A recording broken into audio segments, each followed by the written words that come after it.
This episode is brought to you by CS Instant Coffee and Wild Raven Endurance Coaching. CS Instant Coffee. Do more, wait less. CS Instant Coffee at csinstant.coffee.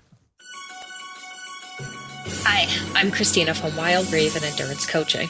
I work with athletes of all levels, from hikers to triathletes, helping you reach your goals with personalized guidance. With years of experience hiking, mountain biking, and trail running across New England, I also have a deep knowledge of the New Hampshire 4,000 footers and the surrounding trails. Whether you're a beginner hiker or a seasoned athlete, I'll guide you towards your goals, reducing injury risk and improving your performance through smart, tailored coaching. Are you looking to transition from hiking to mountain running? I'm here to make that journey easier too. My approach combines strength training, mindfulness, and life balance on and off the trail. Let me help you find more joy in your sport while getting stronger and healthier along the way. Visit www.coaching.christinafolsick.com and start your adventure today.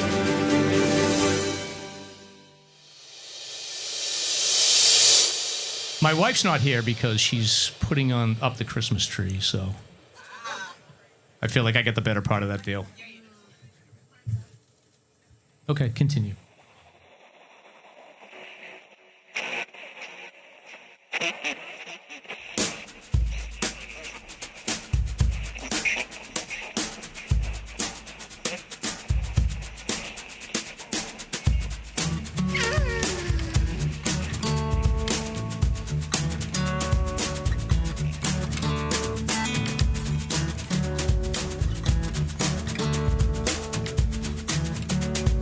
Hello, Full Conditions. This is Paul, the official voice of the SLASRPodcast. Don't worry, I'm not an AI bot like Aurora. I'm the real deal, in the flesh, not steel. We want to thank all of you for coming out tonight, including the many podcast guests who freely gave up their time to join us. Also, we wouldn't be here this evening without the creative partnership between Rek Lis Brewing and Ty Gagne. Huge props! The Full Conditions Kickoff is an annual fundraiser benefiting the New Hampshire Outdoor Council. Your tickets, Full Conditions beer, and raffle purchases provide vital funds that support the New Hampshire volunteer search and rescue community. So, on behalf of Mike and Stomp, from the bottom of our hearts, thank you, and let's get started, shall we?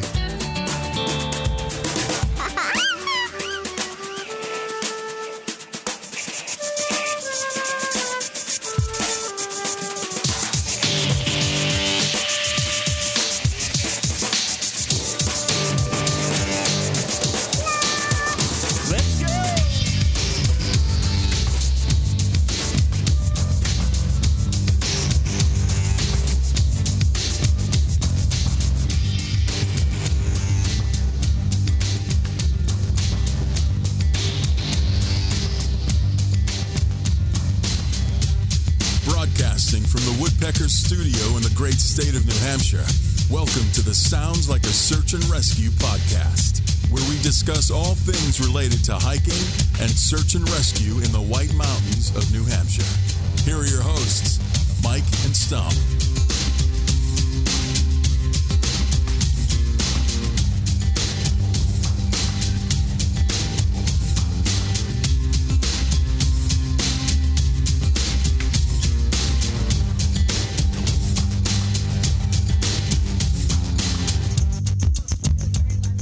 How's everybody doing?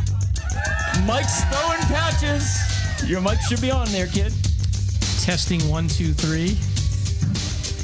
All right, so I guess we should thank Nick right now, right? Oh, you want me to just get closer? As close as possible. Okay. Yes. All right, let's thank our friend Nick from the Puds Podcast for doing the live music earlier. Thank you, Nick. Yeah, that was Nick, and then his co-host Josh is around too. I didn't meet him yet. He's the guy with the Boston accent. Yeah, I mean, I don't have one, so I don't know. I'm always fascinated when I see somebody with a Boston accent. All right. So, Stomp, what else? Do we have any other thanks before we go into the intro? You got to thank the Pavarotti of podcasts. Who's that? Me. Oh, thank you. For singing. Oh, yeah. You sang? Oh, yeah. I missed that. Yeah, I was looking for you. What did you do sing? some backups, but Did you sing anything good? Let's see. I did some 21 Pilots. I tried to do some 21 Pilots. All right. We did some Hard Sun by Eddie Vedder. Okay, I like you that. You missed some good stuff. All right. I was keeping the crowd busy. So we have some new equipment here. Stomp has this, I call this Simon. It's like, do you know that old video game Simon from the 80s? Like, he's got some buttons here. Can you just show the audience what those buttons do? Okay, we got that. Sure. What else do you have? Oh, you don't want to know. You'll hear it later as we move along. Well, so if anybody's here that donated coffees, then this is what it went to. Yeah, seriously. How's the sound? Everybody hear us talking okay? All right, good. Sorry for the people in the front. I apologize, but it is what it is. Lucy, you're going to be deaf at the end of this. But All again, right, thank you for coming out, everybody. All right, so we're going to go until about 7 o'clock, and then there's going to be Stomp. You doing the DJ session? I'll do some music if there's time, but we want to make sure everybody knows that there are raffles. We'll be doing the raffles at the end of the show. We have a ton of guests lined up tonight. We're going to be hearing from Ty Gagne, a good friend to our left here. Phenomenal. Yeah.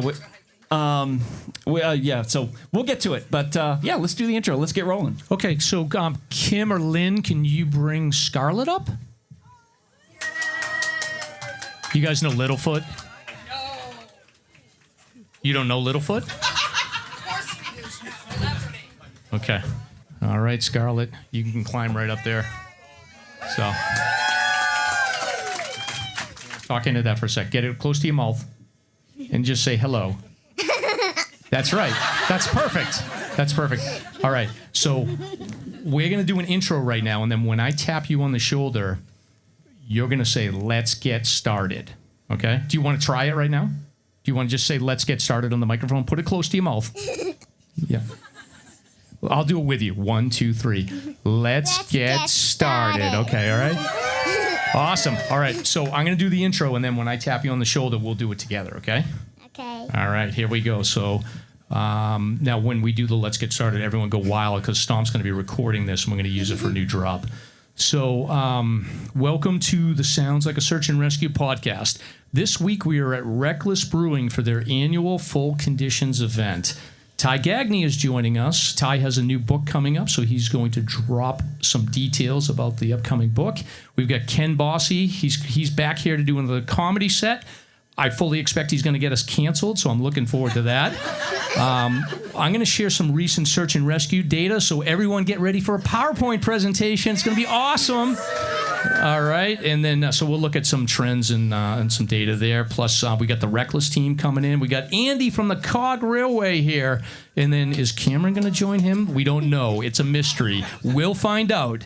All right, and then we've got Patrick from the Mt.Washington State Park. We've got the Mt.Washington Weather Observatory folks here.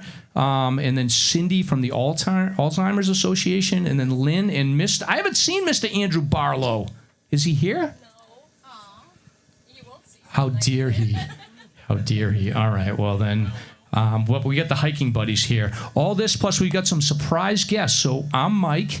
And I'm Stomp. Okay, now you're going to say, let's get started. Okay, 1, 2, 3. Let's get started.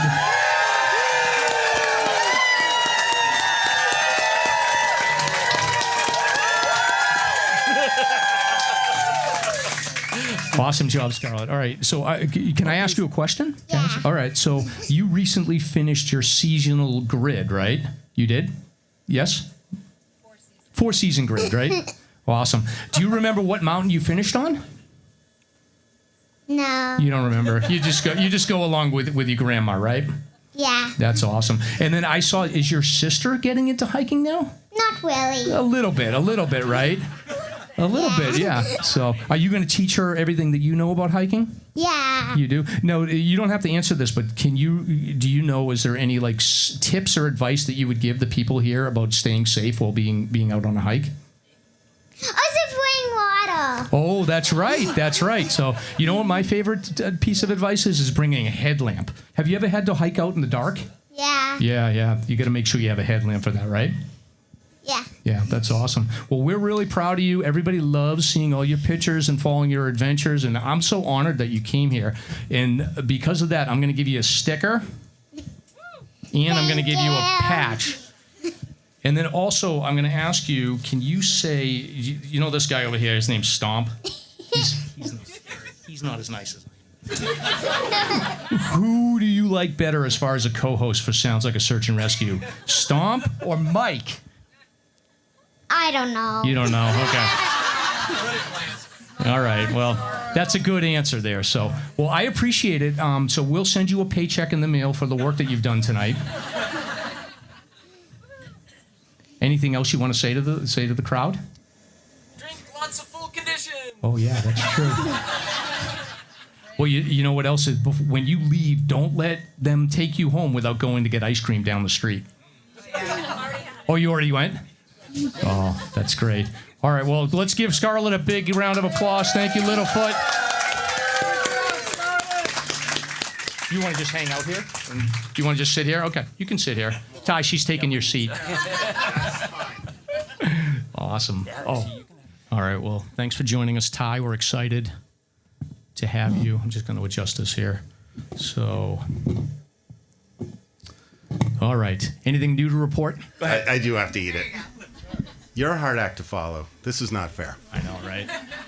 Don't you kind of feel like we're leading a duck boat tour right now? A little bit. It does feel like that. It's like really, it's surreal. Yeah. All right, Ty, so welcome back. So for people that aren't familiar, so Ty is the author of multiple best-selling books, including Where You'll Find Me, which is the story of Kate Matastrova, and then The Last Traverse, which is a story of two hikers that got into some trouble up on Franconia Ridge. And then he's also known for the essay Emotional Rescue. So then that was made into a film, which was a great film. And now you're recently written a new book that's going to be coming out in December? Thursday. Oh, Thursday it's coming out. So it's coming out soon. Awesome. So this is breaking news. So we're excited. So the book is called The Lions of Winter, and it's a story of a 4-day search for two missing ice climbers on Mt.Washington during extreme weather. Stomp and I have been able to get a preview and read the book, so I know the story. But we're not going to go into a deep dive on the story here. We're going to be, I think, getting together like in early December to do a deep dive special of the podcast. So we'll get into that in more detail. But I think just to start off with, can you just give a little bit of a summary about, like a high-level overview of what the book's about? Sure, and if I could divert for a moment, yes. I just want to thank both of you for reading the book early and providing some feedback on it. It was really helpful, and just the relationship we've developed over the years. I'm really grateful, and also to Rek Lis for hosting this event for the third year in a row in support of the New Hampshire Outdoor Council. I don't think we can do enough for search and rescue in New Hampshire. Just want to take a moment to introduce Chris Thayer. He's the president of the New Hampshire Outdoor Council here in the back, and all the. Yeah, thank you, Chris, for your work and that of the council. It's at this point in January, it'll be a 43-year-old story. It's, as you said, it was a multi-day search for two young ice climbers who got lost in Huntington Ravine on Mount Washington, who ended up outside of Huntington Ravine. And tragically, it was the first time and the last time a member of the volunteer search and rescue community lost their life in the line of duty during the search, Albert Dow. So the story is really about the 4-day search, Albert, who he was as a person, the impact that this had not only on the team but his family, but it was also a watershed moment for search and rescue in New Hampshire for many, many reasons, which I get into. Yeah, it was fun reading the book, and it was. Is my mic on still? Oh yeah, there we go. It was fun reading the book, and I think that it was interesting to me because for whatever reason, like I spend a lot of time reading like old Appalachia journals and looking at different search and rescue events and just White Mountain history in general. And I feel like I keep getting pulled back into that period of the early '80s. And I did an episode with Doug Teschner, who is a member. He's part of the AMC, and he's written a lot of Appalachian Journal entries. over the years. And there was like a rescue that we covered from, I think, 1983 for Ken Hawkinson and Ali Khashoggi. That was right in that same area. It was they slid down from the summit cone, but they ended up in that area right below Huntington Ravine. And then, so for me, it's an interesting time period because the rescue infrastructure is very different than what it's like today. There's none of the rescue teams. It's essentially, it was obviously the AMC crew that worked on Mount Washington. It was the Harvard cabin. You had people that were involved from the Eastern Mountain Sports Climbing School.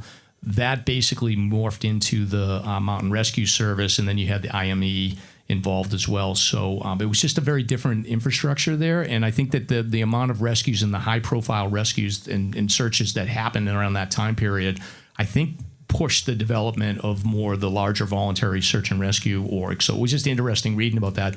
I don't know if you obviously you touch on it a little bit in your book, but do you have any thoughts about just how that early 80s period evolved into where we're at now? Yeah, I think what's important, and I try to bring this to light in the book, in 1982, there was no social media, there were no beacons, there were no GPS units, there were no cell phones.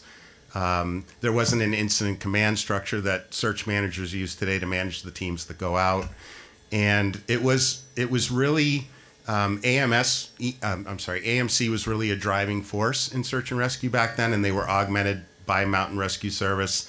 And Mountain Rescue Service at the time was really, if you were a climber and you were in the vicinity, you were called upon, if you were trusted and you had the technical experience, you were called upon to go out and respond on these calls.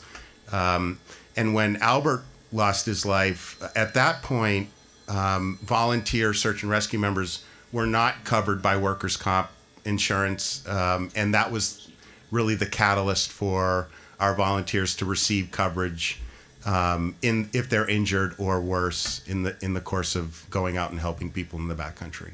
Yeah, can you talk about the I guess getting in touch with some of those people? So there's still some of those people are still around. Yeah, I think here, if you were to go back and try to find information about what happened on the internet, it's pretty sparse. But what the internet is really helpful for is finding people. And I think I interviewed 70 people, many of whom are still, not only are they still with us, fortunately, they're in different parts of the country, but many of them are also still going out on search and rescue calls 43 years later. It's pretty amazing. Did this turn into like a full-time job for you for a period of time?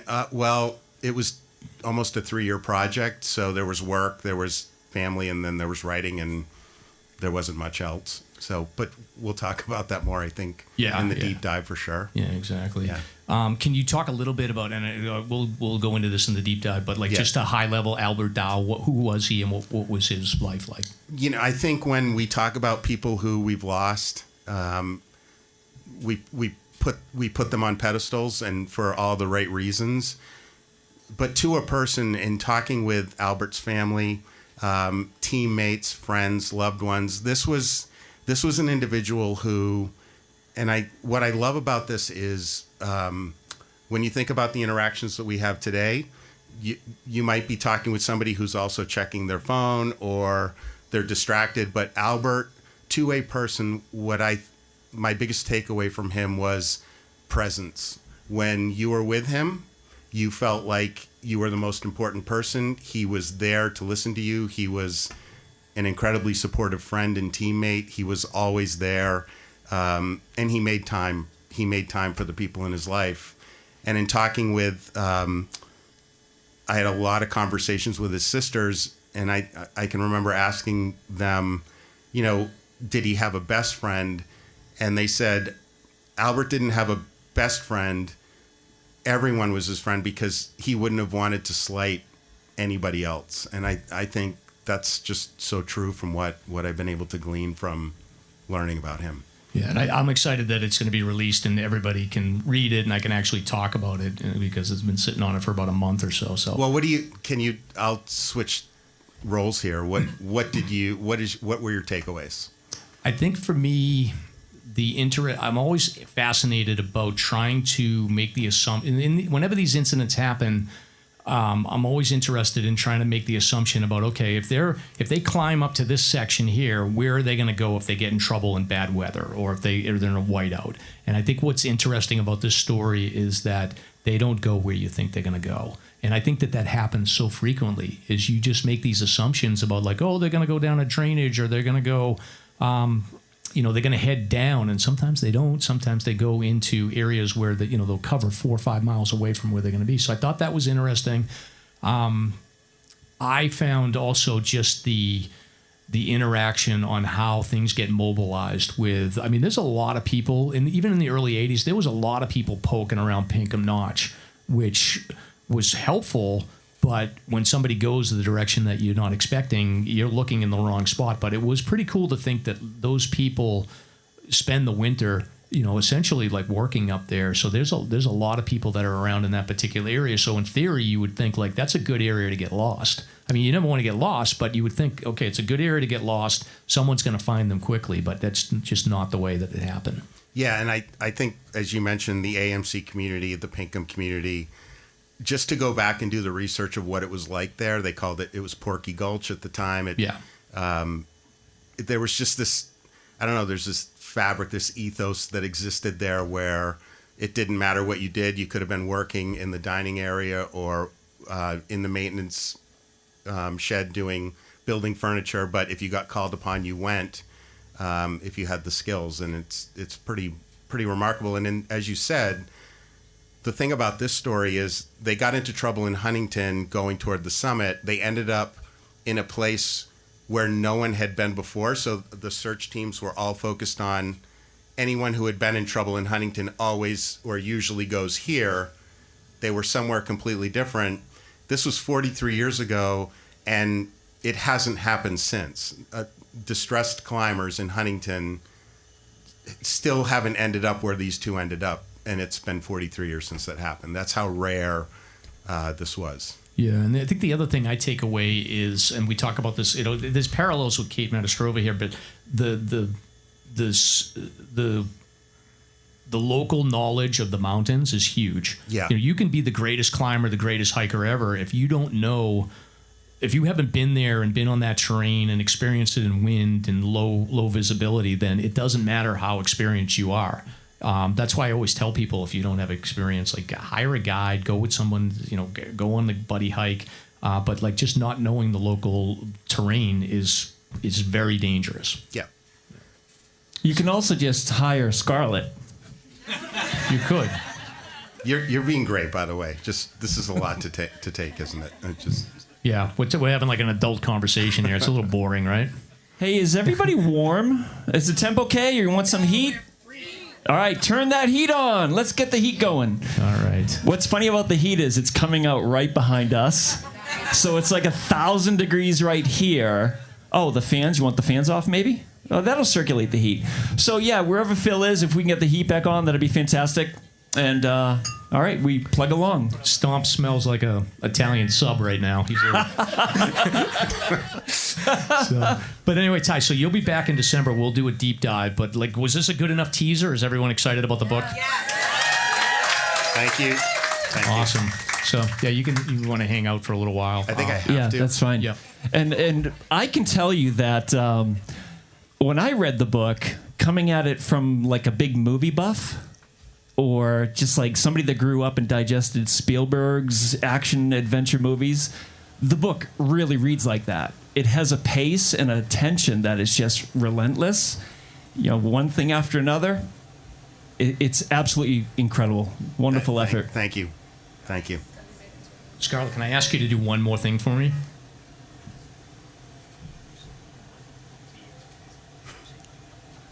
Mike, have a beer.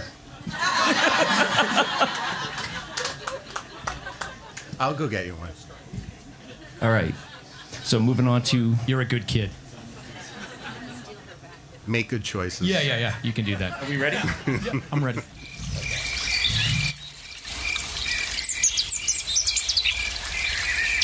Slasher's hiking topic of the week.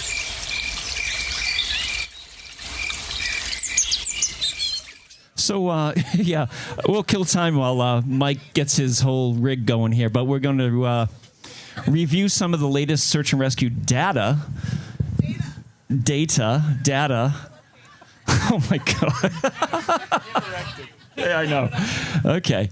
Hey, does anybody want to hear Mike say Shami da Dam?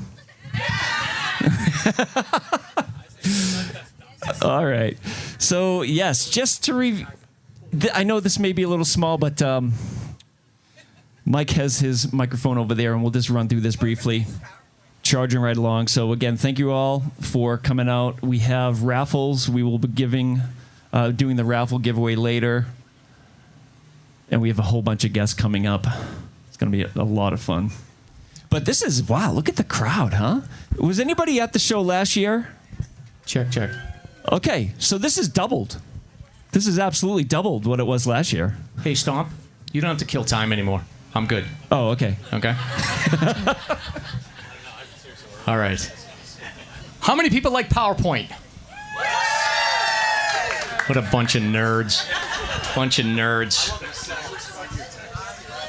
Oh, yeah, you can. Ty's looking at my text here, so yeah, if you want. So just a little background on the history of the podcast here. So I've talked about this before, but one of the main reasons I got interested in search and rescue was because I like to argue on the internet. And we would have these, like I was on Facebook a lot, and I've kind of weaned myself off a little bit, except I still get involved in the town Facebook page, which is hilarious in Amesbury. We've got some Looney Tunes in Amesbury, so, right? Oh, yeah, I love the Amesbury crowd. Hey, hello. That's Stomp's family, too. So, anyway, people, what would end up happening is that, like, the events would happen related to search and rescue, and then on the 4,000-footer Facebook page or something like that, someone would come on and they'd be like, search and rescues are out of control. We need to start arresting these people. And I was always like, are they out of control? Like, does anybody track numbers on this stuff? So I would go on the internet and I'd be like, well, where's the metrics on this stuff? Because I'm a data guy. And there was no metrics. So I just was like, well, New Hampshire puts out they put out new press releases so that, like, somebody could grab those press releases. So I started to just collect them. And this is in 2019, I started collecting them. And then I started, like, saying, like, okay, well, let's look at how old these people are. Let's look at their men or women. Are they in a group? Are they not in a group? What was the category of the... So anyway, it just became a whole thing. And now it's grown into this, like, data set that I have been collecting. So I've got, like, 6 years of data on this. Now, we've got Patrick here, so he'll tell you, and I'll confirm this, that, like, this is just media reports. Patrick used to work in Monadnock, and he can tell you that there's like 1 million events that will happen for search and rescue on Monadnock, and I feel like Mount Major has a bunch of things that go down that people don't track. So this isn't all-encompassing, but the nice thing about this data is that it is pretty close to what you'll see that's been tracked since like 2009. I've got data back, but just to give people a perspective here, in 2020, they have the visitor use survey that gets done. It gets done every 5 years by the Forest Service. They do it for the White Mountains. And in 2020, they had 2.8 million hikers. I think it was about 4.5 million visitors. But out of those 2.8 million hikers, there was 110 media reported incidents in 2020. So that basically means 1 out of about every 25,000 hikers. And I think I put some stuff on here. I went to ChatGPT and I said, like, what are the 1 in 25,000 odds here? So yeah, being struck by lightning, dying from accidental drowning, being killed by a falling coconut, penicillin allergy, and then being injured by a toilet. I feel like it depends. If you're in college, I feel like that's a higher odd. So anyway, but just to give people perspective, like, most people come back to the car and they're okay. So, but you can see here too, this is just basically like total events for the last 6 years. So you've got events and then you've got people. So you can see the difference here is essentially you'll have like, sometimes you'll get groups that are in trouble. And I'll talk about that a little bit. Like a lot of college groups, a lot of Ivy League kids coming up to New Hampshire and getting in trouble. So, but you'll see it's pretty steady, the media reports. It's slowed down a little bit. And I will say for 2024, I haven't done November or December, but it gives you a pretty good sense. And then I looked at this and I was like, how close is this to like what Fish and Game tracks? So Fish and Game does have some numbers they pulled. So I was able to get a report from Fish and Game from 2009 to 2019. There was about 1,200 missions that they had reported to the state government. And I think it's like basically like there's more missions that are involved in like snowmobiling and other things, but about 62% of their search and rescue missions were related to hiking. It comes to be about an average of 119 search and rescue missions per year. So that's pretty close to the numbers that I'm pulling on my media events. But again, these are the more high-profile events. There's a whole, I feel like Monadnock's a good example. I feel like the Lakes region, probably Kim can reference this. Like I think there's a lot of rescues that go down around there that are handled by local fire departments. And then there's probably a lot of stuff on like the moats and things like that that are handled by local North Conway and things like that. So it's not all encompassing, but it's a pretty good reflection of what you'll see for numbers on an annual basis.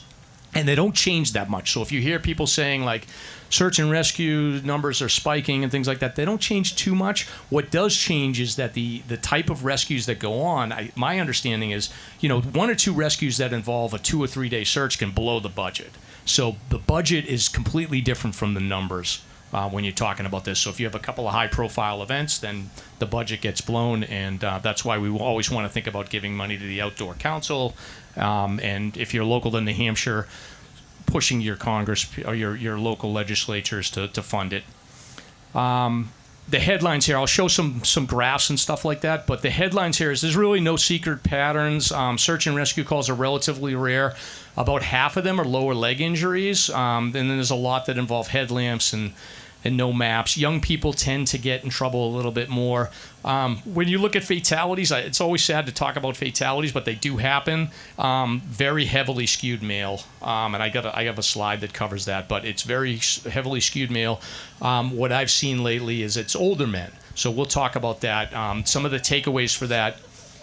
The 10 essentials, I always say, I'm getting old too. I'm in my 50s, so I will talk about that. But the 10 essentials, I say bring them along, but also bring a splint and a wrap and know how to use it, because not all of these lower leg injuries are going to be ones that you can self-rescue on. And me and Stomp always want to be careful about encouraging people self-rescue. If you get in trouble, call. But if you have a splint and a wrap and you've blown your ankle out, sometimes you can, if you're a mile away, you can splint it up, hobble out, and you're in good shape. 1 headlamp is no headlamp. Bring 2 headlamps just so that you have it, and then think in terms of being a good Samaritan. I feel like Stomp talks about this all the time. Like we'll hear about people that are on Franconia Ridge that missed their timing. You got 2 headlamps. The hiking buddies give out headlamps for people so that they have extras. Give those headlamps to the clueless hikers. We all have a clue. We're here. Those other hikers, they don't know what's going on. So give them a headlamp, and like I said, pack like a good Samaritan. Also keep in mind 3 to 6 hour wait in good weather.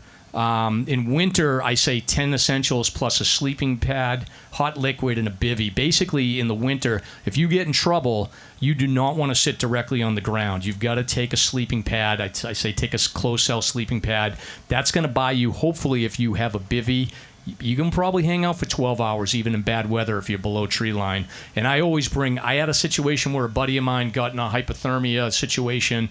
We were trying to heat up food, get it into him, couldn't do it.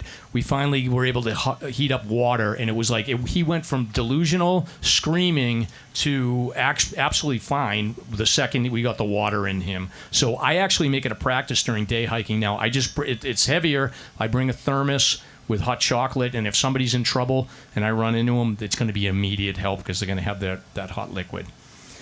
Know when to turn around. There's no art to that. That just comes with experience. Older men, I say cardiac checkups and scans. There's the thing called Lifeline scan that you can just go online. It's a couple $100. You can go get your carotid artery scanned. You can get everything checked out. So if you have any blockage, and then make sure you're talking to your primary care physician about stress tests and stuff like that. If you feel any weirdness with your heart or your arms or things like that, get in there and talk about it, because that does happen. And then figuring out a balance. You're out there. I always tell people, mind your business. Don't worry about what other people are doing. If they're playing music, then maybe you give them a side eye. But I mostly mind my business. But when somebody needs help, like I had a situation on Franconia a couple of weeks ago where a guy was like, I want to get back to the parking lot, but I don't want to go back the way I came. And we were like right above Cloudland Falls. And I said, sir, you got to turn around. I'm like, it's 7 miles to get to the parking lot. So you got to figure out that balance. But those are the headlines from this data. And then this is just a quick slide that shows like the a more detailed version of the visitor information. So people ask like, oh, White Mountains is getting more crowded. Yep, it is. It's growing pretty good. Next year will be the next visitor use monitoring program that will be coming out, and that will give us new numbers. I suspect that 2.8 million is going to bump up. And then you can see the mix here. More women getting out there. A little bit more diversity. And then hikers got money. So why aren't you all giving me coffees? Let's go. All right. So I think I did the high income. It takes income levels. So I just figured like I'll just total up the rich people. So I love data. I'm a data geek, so I apologize. Hotspots, there's no surprises here. Franconia Ridge, Mt.Washington, Chicora, Monadnock, Major, and Moats. I've got little asterisks there because it ties back to what I'm talking about, is that there's more going on there than what's in the media. I suspect Monadnock is probably the busiest of all of them. So, and then the ultimate question, who is the worst person in the world? Is it Massachusetts or New Hampshire? And of course, the massholes win. All right? So I will say, though, this year... Shame. Yeah. So I will say this year, there's a couple of more rescues that we need to capture in November and December. There's only, I think it's 27 in Massachusetts for this year and 24 in New Hampshire. So if a few more New Hampshire people get in trouble, they may surpass Massachusetts. So anyway, those are the hot spots. Yes. Oh, based it on population, then yeah, New Hampshire's okay. They're okay. Couple of noteworthy cases here, or some noteworthy cases. The two things that always stand out to me are there's young people in groups, and this happens pretty consistently. And you have a mix of grad students that are coming up from Boston, and then you've got a mix of just people that are just out in different groups. So there was a case on the Bowles Trail in, I think that's Chicora. There was 7 Cambridge grad students that got in trouble. West Webster Cliff, I think that they dealt with some heat issues. Grad students on the Black Angel Trail up by, I think that's the back end of the Carters there. Crawford Ridgepole, we got 5 UMass students lost. And then most recently we had 4 young people. There was a 27-year-old group leader, and he had 3 teenagers, and they decided to descend the flume slide in icy weather. They had to call for a rescue, so that one didn't work out very well for them. And then we had 4 in 2022. There was 4 New York teenagers. Very common situation. They missed a turn down Greenleaf. They ended up at Garfield Pond, and chaos ensued. So that's the way it goes. And then the other thing that you'll get is these crazy days. Stomp will talk about this sometimes, and this is where you get that feedback where people will say, oh, search and rescues are really spiking because you've got these crazy clusters, and they do happen. And we had a couple of them this year where there was 4 rescues on July 4th, and you'll see Fish and Game will put out these notices to say, multiple rescues. So there was 2 separate on Franconia.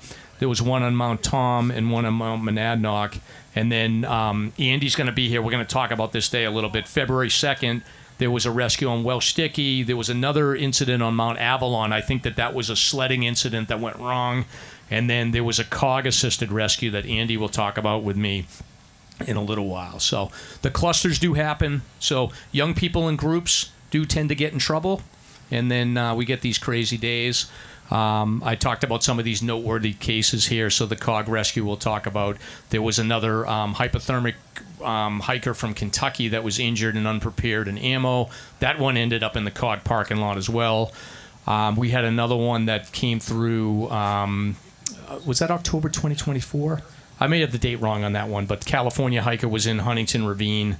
And then a few older ones. There was a grandfather, grandson on Lion's Head.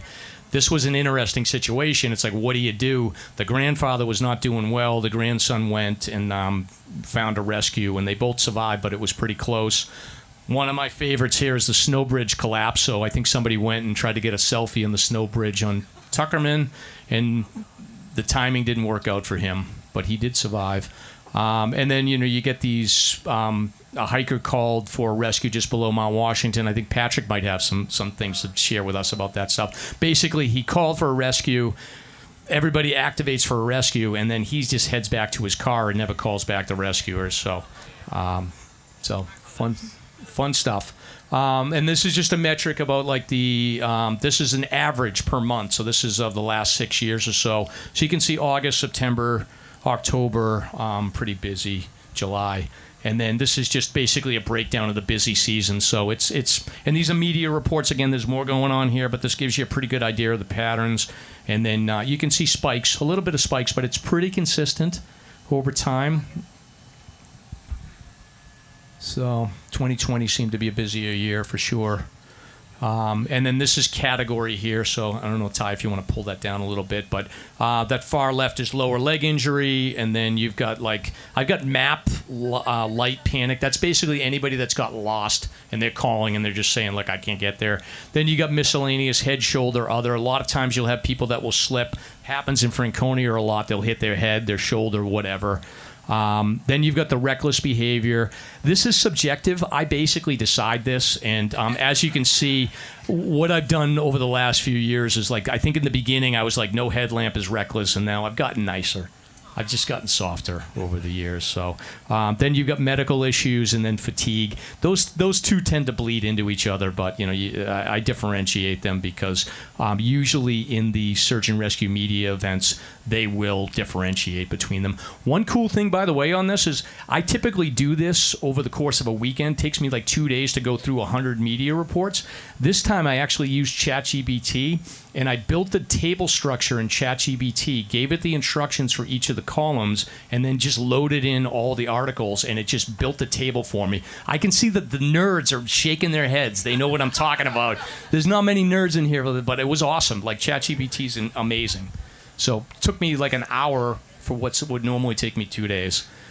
Men versus women here. So you can see not much of a difference here. The key takeaway, I think, on this one is that the guys just can't let it go when they get old. They just can't let it go, right? So, but, it's pretty even across the genders until you get into... I feel like this 40-something here, the balance on the ladies might get a little off, I think. But, a lot of lower leg injuries, and then you get more of the reckless stuff with the young men, is what I see. And then this is just by age. So you can see here, this is a difference between negligent and non-negligent. And again, this is my subjective view on these, but you can sort of see, the young people are typically the ones that I'm saying, they're pretty negligent. And then you can see most of the other ones are pretty good. So. Then this is seasonal here. Obviously, no surprise here. You've got summer and fall and spring are pretty even. Winter's pretty slow. If you want to limit your options for needing a rescue, hike on a Wednesday. Stay away from Saturday. I think that's good advice. And then a lot of times people will say, hiking by themselves is dangerous. All right? Well, search and rescue data says otherwise. All right? So anyway, going with a group is dangerous. Go by yourself. No one wants to hang out with you. All right.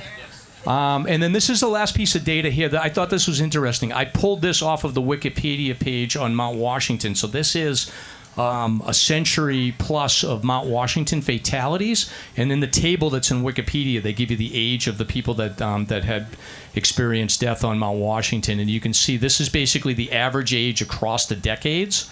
So you can see that young people, I feel like we always knock social media around how it's it gives people too much information and they feel comfortable doing things. I do think that there's a flip side to that where I do think that maybe young people realize hey, this is serious business and I shouldn't mess around. So maybe that's what's happening. But yeah, it's interesting to see this data that shows the average age by decade of people that have fatalities on Mt.Washington has gone up significantly. It's crazy, in the 1940s, 1950s, it's 17, 18, 19 years old. I think that like over time, people started to really realize how dangerous it was. This is a little bit of a breakdown on fatalities. I did not pull the 2024 numbers, unfortunately, and obviously this is a sad thing to think about. But I broke down the season. The the age category is pretty. It's older people a lot of times, and then you can see the breakdown male to female. A lot of medical issues, obviously. So again, I stress to people, get your heart health checked. Make sure that you're having those discussions with your doctors. Take it seriously. Listen to your body and get that life scan, because I think that scan can really help. Unresolved crimes here. So we've got some in the White Mountains. I keep track of these. So 1977, Sherry Roth is an unsolved murder. She lived in North Conway. She was hiking in Sawyer Brook Trail in Livermore. She did not return and was reported missing by her friends, and her body was recovered a couple of days later. Strangulation. I'm not sure if there's any DNA data on this one. It's possible. If there's any DNA on these, they can do some more research to potentially find evidence. Pamela Webb was a case in '89 that she was driving in Mason, New Hampshire, disappeared. Her car was located. There was signs of struggle, so she was discovered in Franconia, and her death was a result of a homicide. So that one has not been solved. Louise Chaput, this is one that happened right in Pinkham Notch. She had been hiking. She was staying at Pinkham Notch. She went to check in. She got advice on a nice short hike. She went down to what is that, unknown pond, and then she connected with Glen Boulder Trail and ran into somebody that had bad intentions, and unfortunately she was found deceased. Her backpack has never been found. It's a blue backpack with a Canadian patch on it. I don't know. There's been some podcasts in French language that have talked about this case. I don't speak French. I've always been curious to know if they found DNA in the murder scene. If they did, they might be able to do some analysis now with genetic or genetic DNA. They can connect killers through genealogy, I think is what it is. And then last but not least, Maura Murray. We've talked about that one. She's never been found, and it's a pretty high-profile murder case there. And then next, missing people in the White Mountains here. So there's a couple that track back to the early 1900s, but mostly this is the list of 3 people that have never been found. So Kevin Race, this one's interesting. He was in a business dispute with his business partner. There was an embezzlement situation. I think that he got found guilty. He had a big bill coming, and he was going to court for that. And then he had left a note in the Pinkham Notch parking lot looking for his final resting place. Some people speculate that he went off to a nice Caribbean island. Some people say he's on the mountain. We don't know. Stefan Portsu is a young man, 2019. He was from Lowell or Westford, I think, and he went missing, and his car was found in Pinkham Notch. There was a cell phone hit like a day or two after that he was reported missing down in Westford. Supposedly he got into an argument with his father. They have him purchasing some hiking equipment. There's no evidence that this guy ever did any hiking or any winter hiking. So I've read many different things on this case. Half of me thinks that there's no chance he's on the mountain, and that whatever happened down in Lowell. And the other half's who knows? So anyway. And then the last one is Michael Miller. Michael Miller, 1983. He went hiking in October with 2 of his friends. None of them were experienced. He's an MIT student, and hiked up Old Bridle Trail. He went up about a half a mile to the U-turn, or the 90-degree turn. He decided to cut into the woods. He had a camera with him. And he was yelling to his friends. The 2 friends went up to Greenleaf. They stayed on trail. They were communicating with each other a little bit. They lost communication. Nobody saw him, and he hasn't been seen since. It activated a huge 7-day rescue. Unfortunately, the night he went missing, huge snowstorm blew in, but they had a huge rescue for this case. He was never found. I did do a write-up on this and read it, and his sister reached out to me and did say that he was carrying a 35mm camera, and she feels like if anything's remained, it would be that camera. So who knows? I think maybe I think 2 things. Either he went under the Agonies and he got stuck in there, or maybe he did cross the trail and ended up in Lafayette Brook. But You never know. People don't go where you assume they go.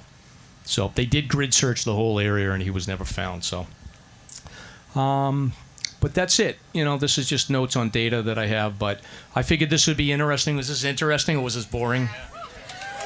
All right. All right. So yeah, I'll put this online, and then people can access this. But I thought that it would be cool to share. And I don't know, Ty, do you have any impressions? Any impressions on the data? Put you on the spot. Yeah, a little bit. Yeah. Do you have any? Just impressive. Yeah, I do care. It was really, I think what's helpful that you put up there, we see media accounts and we think this happens all the time, but there are hundreds of thousands of people that go into the mountains that come out safely. And I think that data point in particular is really, really important in terms of how we perceive these things. So thank you. We all know that hiking a mountain can be hard at times. So here's a corny dad joke to help you get over it. Ba-dum-bum. Next up, we have Ken Bosse doing a comedy set.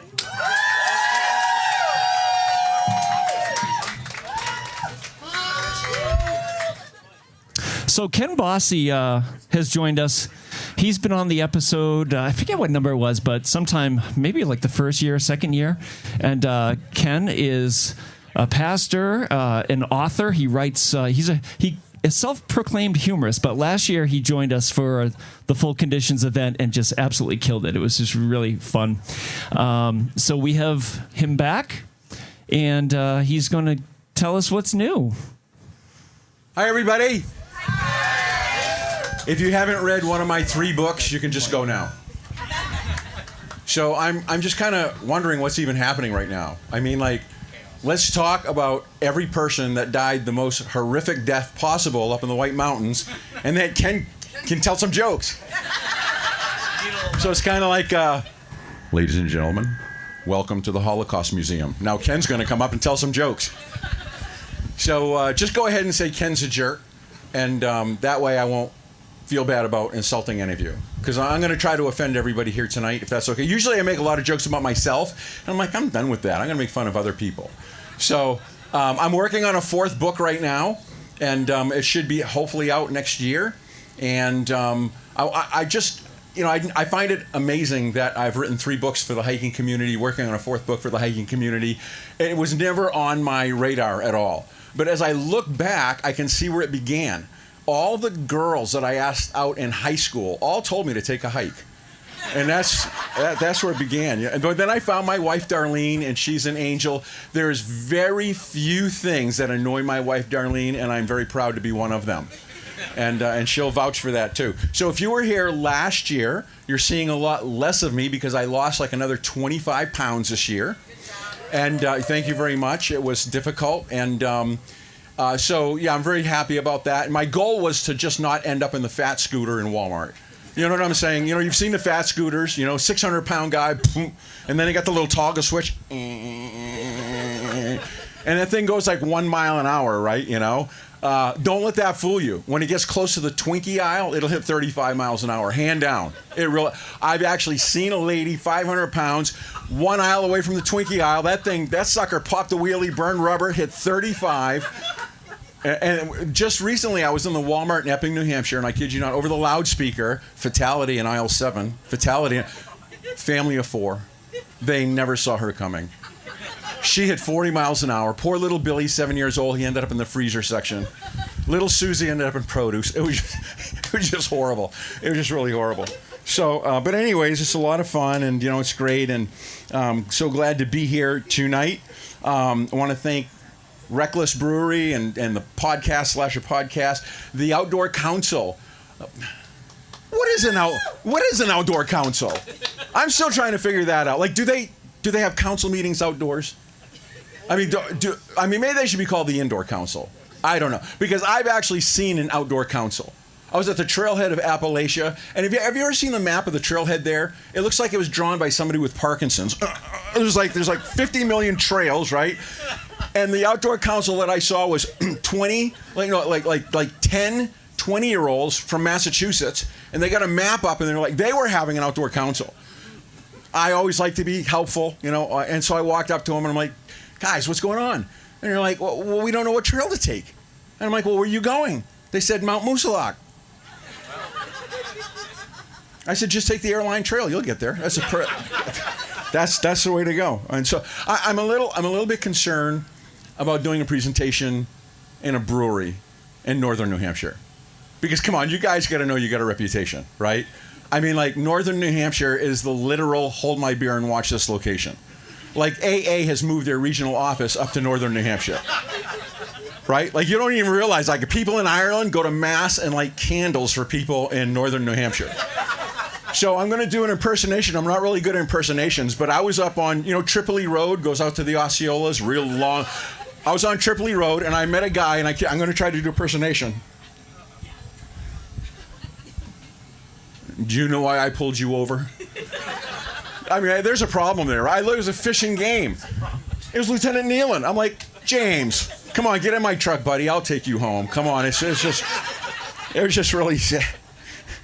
I got to address some facts too, because when I started hiking, I was 60 pounds heavier than I am now. So I carried 60 pounds of sludge up every one of them friggin' 48 mountains, right, to get this little $4 patch that I'm extremely proud about. Like I go around like, see that? People don't even know what it is. I'm like, see that? And then we had this little girl up here. Like, what's happening right now? 4-year-old girl does the 48, and I'm like, okay, what's mom putting in the sippy cup? Right? Like, I'm pretty sure it's half Red Bull and half steroids. I met her up on Carter Dome, I kid you not, and I said, hi, sweetie, how are you? And she goes, I like Paw Patrol. I was like, holy smokes. Have a beer, work for Fish and Game. I mean, And how about Tara Dower? Wow, the Appalachian Trail in 40 days, 13 hours, and 5 minutes? What's with the 5 minutes? I mean, like, who cares at that point, right? Like, that's insane. And you know what the thing is it was unnecessary. It was unnecessary. I know her boyfriend in the wife beater T-shirt, he stopped chasing her in Pennsylvania. She didn't need to do the whole thing. Come on, let's be real. So it's just crazy. So I got a call by a girl by the name of Casey, and she said, hey, I read all your books. I laughed my head off. I'm working on the 48. Would you meet me? And so she said, I have friends that I visit that live right next to you. Would you come over for coffee? And I'm like, sure. So I met Casey. Casey is an 11-year pancreatic cancer survivor. Wow. And she's giving cancer the finger by hiking the 48 mountains, right? So she says, my friend Lori, who goes with me, we want you to hike with us. Would you hike with us? And I'm like, of course I would. And so she says, well, great. So we're going to do the Kinsmans. That's the next one that she needed to do. We're going to do the Kinsmans. And she goes, I just want to let you know I had the Whipple procedure. And so, like, nothing in my digestive tract works well anymore. Like, when I got to go like right then and there. So we took separate cars to... No, I don't mind vacuuming the floors, but I don't want to start cleaning upholstery. You know what I'm saying? So we start hiking, and they get out of their car. Like, I really just, like, didn't... So when they both got out of the car, they're, like, this high. Like, both Casey and Lori, like, this... I'm like, are you midgets? And they started laughing, and they go, why would you say that? And I said, well, I want to tell you some jokes, and I don't want them going over your head. I mean, that's just wrong, right? So anyways, and I don't want to make fun of midgets, but I was at the Skookumchuck Trailhead, and I opened the door to my truck and accidentally, like, hit a car. And this midget came running out of his car right in front of my truck, and he said, I'm not happy right now. And I said, well, which one are you? That's not even funny. I don't have anything against midgets. I actually hired one once. He kept getting me in trouble with the IRS, though, because I was paying him under the table. Stop it. I saw somebody in Manchester, though, that pickpocketed a midget. Like, who would stoop so low? It's really wrong, and we shouldn't do that. But anyway, so we hike the Kinsmans, and we're having a blast. And then Lori goes Casey coming down. The Kinsmans is one of those, like, what is it, 3.5 miles up and then 35 miles down. It's like her knees were hurting her. She's tired. She's in pain. She's getting grumpy. Next thing I know, I hear like this barrage of profanity, and I turn around and then she's cursing her hiking poles because they kept getting stuck in the roots. And so I was like, wow. A little while later, blah blah blah blah blank blank blank blank. She's cursing her strap that holds her glasses on. That broke, And then a little bit later, she's like, and it's like her straps on her backpack were not adjusted right now. And I'm looking at her, I'm like, dear Lord, it's like a midget female me. Like, I'm the one that does all that complaining, right? So me being me, it's like I look down trail and I said, hey, there's the parking. Oh, no, never mind. And her friend Lori came up to me and she says, don't do that. She'll run you through with her hiking pole. I was like, yeah, if she can ever get them unstuck from the roots, maybe, you know. So and that's like, I'm a jerk. Like, I just love doing that. So like when I hike with people, like I was hiking with a guy, Minot from my church, super nice guy, nicest guy you'd ever want to meet. We did Eisenhower and Monroe, and then we're coming down Evans Path, and he's I got to go to the bathroom. I go to the bathroom. So I do my usual. I said, okay, well, I'm just going to go down trail and keep an eye out for you. And as soon as I get down trail and I turn and I see them step off trail, I go, hey folks, how you doing today?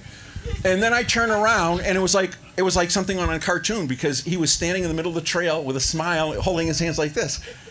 And I just start cracking up, and he goes, and his smile fades, and he goes, there's no one coming, is there?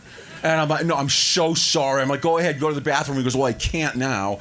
So I was hiking with Ian, and Ian's one of the goons that I hike with. Dave's the biggest goon. He's here tonight. Shout out to Dave. And he hiked with us. We did on the Kinsman's Ball Peak, and the hiker babes. I hiked with the hiker babes. Shout out to the hiker babes right here. Let's hear it. Yeah. So hiked with 7 women. It was fine. I got no Dane Bramage, and so it was awesome. So anyway, so Ian, I was hiking with Ian, and we're on Belknap and out, you know, Belknap and Gunstock and out in that area. And Ian goes, I gotta go to the bathroom. I'm like, I'll keep an eye out for you. So I go 10 steps down the trail, and here comes a hiker. So I turned and I said, Ian, here comes a hiker. And he goes, PK, stop it. Did you expect us to keep falling for that stuff? Okay. So I just walked by the hiker, and as quiet as I could said, hi. And then just turned around to watch the show. It was very entertaining. It was actually very, very entertaining. All right, we got to solve something once and for all here tonight. Gray jays. Gray jays.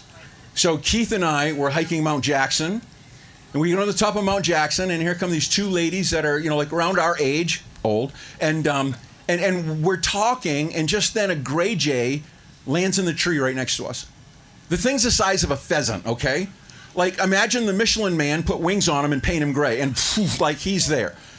And so Keith, being, you know, wanting to make some points with the ladies, he's like, oh, you know, if you put food in your hand, they'll land on your hand and they'll eat.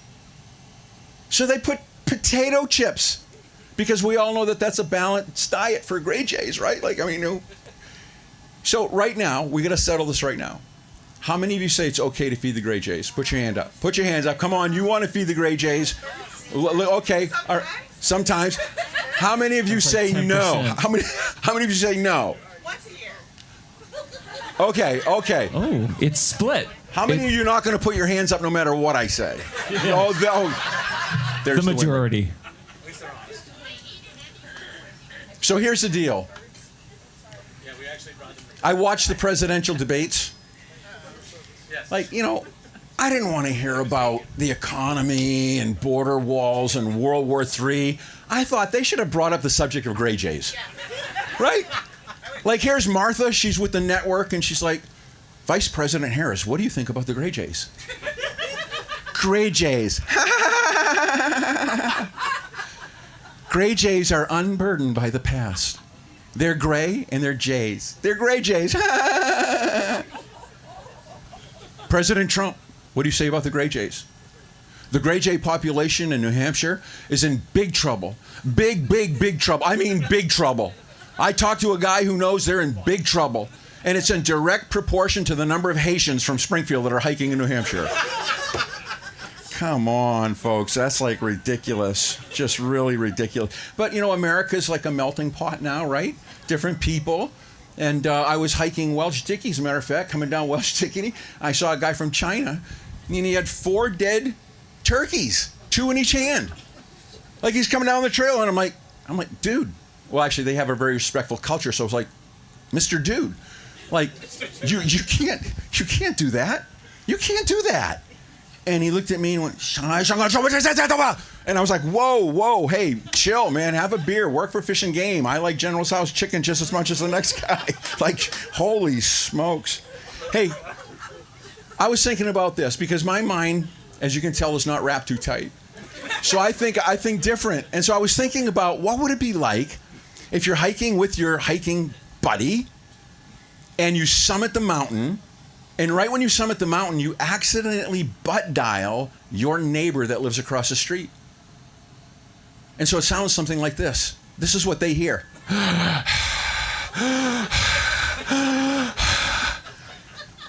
And then you look at your buddy because they had a hard time, and you're like, how you doing? And just then they break out a brand new Patagonia down jacket that you've never seen before, and you're like, what are you wearing? It's like, it's not right? And then they take out their camera and they start taking pictures, and you realize like you don't know where your camera is and the battery's a little low, and it's like, can you send me some pictures right now? People don't understand the hiking community unless you hike, right? That's just part of what goes on. So I want to close with this. A while back, I did a search and rescue simulation with the Pemmican-Jurassic Search and Rescue Team, and we hiked Mount Jackson, and it was a balmy 25 to 30 below zero, just a great day. And when we came back down, and they said we're going to do a skeg training. So the skeg is a big piece of plastic that in winter rescues they use to get people off the mountain. And they said, Ken, why don't you be our patient? And I was like, I'm up for that. And one of them actually said, we can call it the Bosse bag. And I wasn't too keen on that. But anyways, they lay me down on this piece of plastic. They put a blanket down. They put a 1-inch thick pillow down. And then they lay me down on it. And then they proceed to wrap me up like a burrito. Now, you know what burritos do to your intestines? You know, like, you're going to go. And I was like, so then they start strapping me in. First strap around my ankles. Second strap around my knees, third strap around my waist. Then they wanted me to put my arms down like this, and other straps are going to go around like so you can't move. And then they put you in the monorail that the snowshoes make. That's like a luge. And I'm like, you know what? I'm not claustrophobic, but this is not going to work right now. So they're like, oh, get out, please. We don't want you in it. So another guy got in it. Now, I was watching this, and I was thinking, there's people with a rope in front in case you got to go uphill. They're pulling. There's people in a rope in the back with a rope that are on the back to hold you back because you're going down Mount Jackson like this. And I would have thought that they would have had like 3/4-inch hiking rope, right?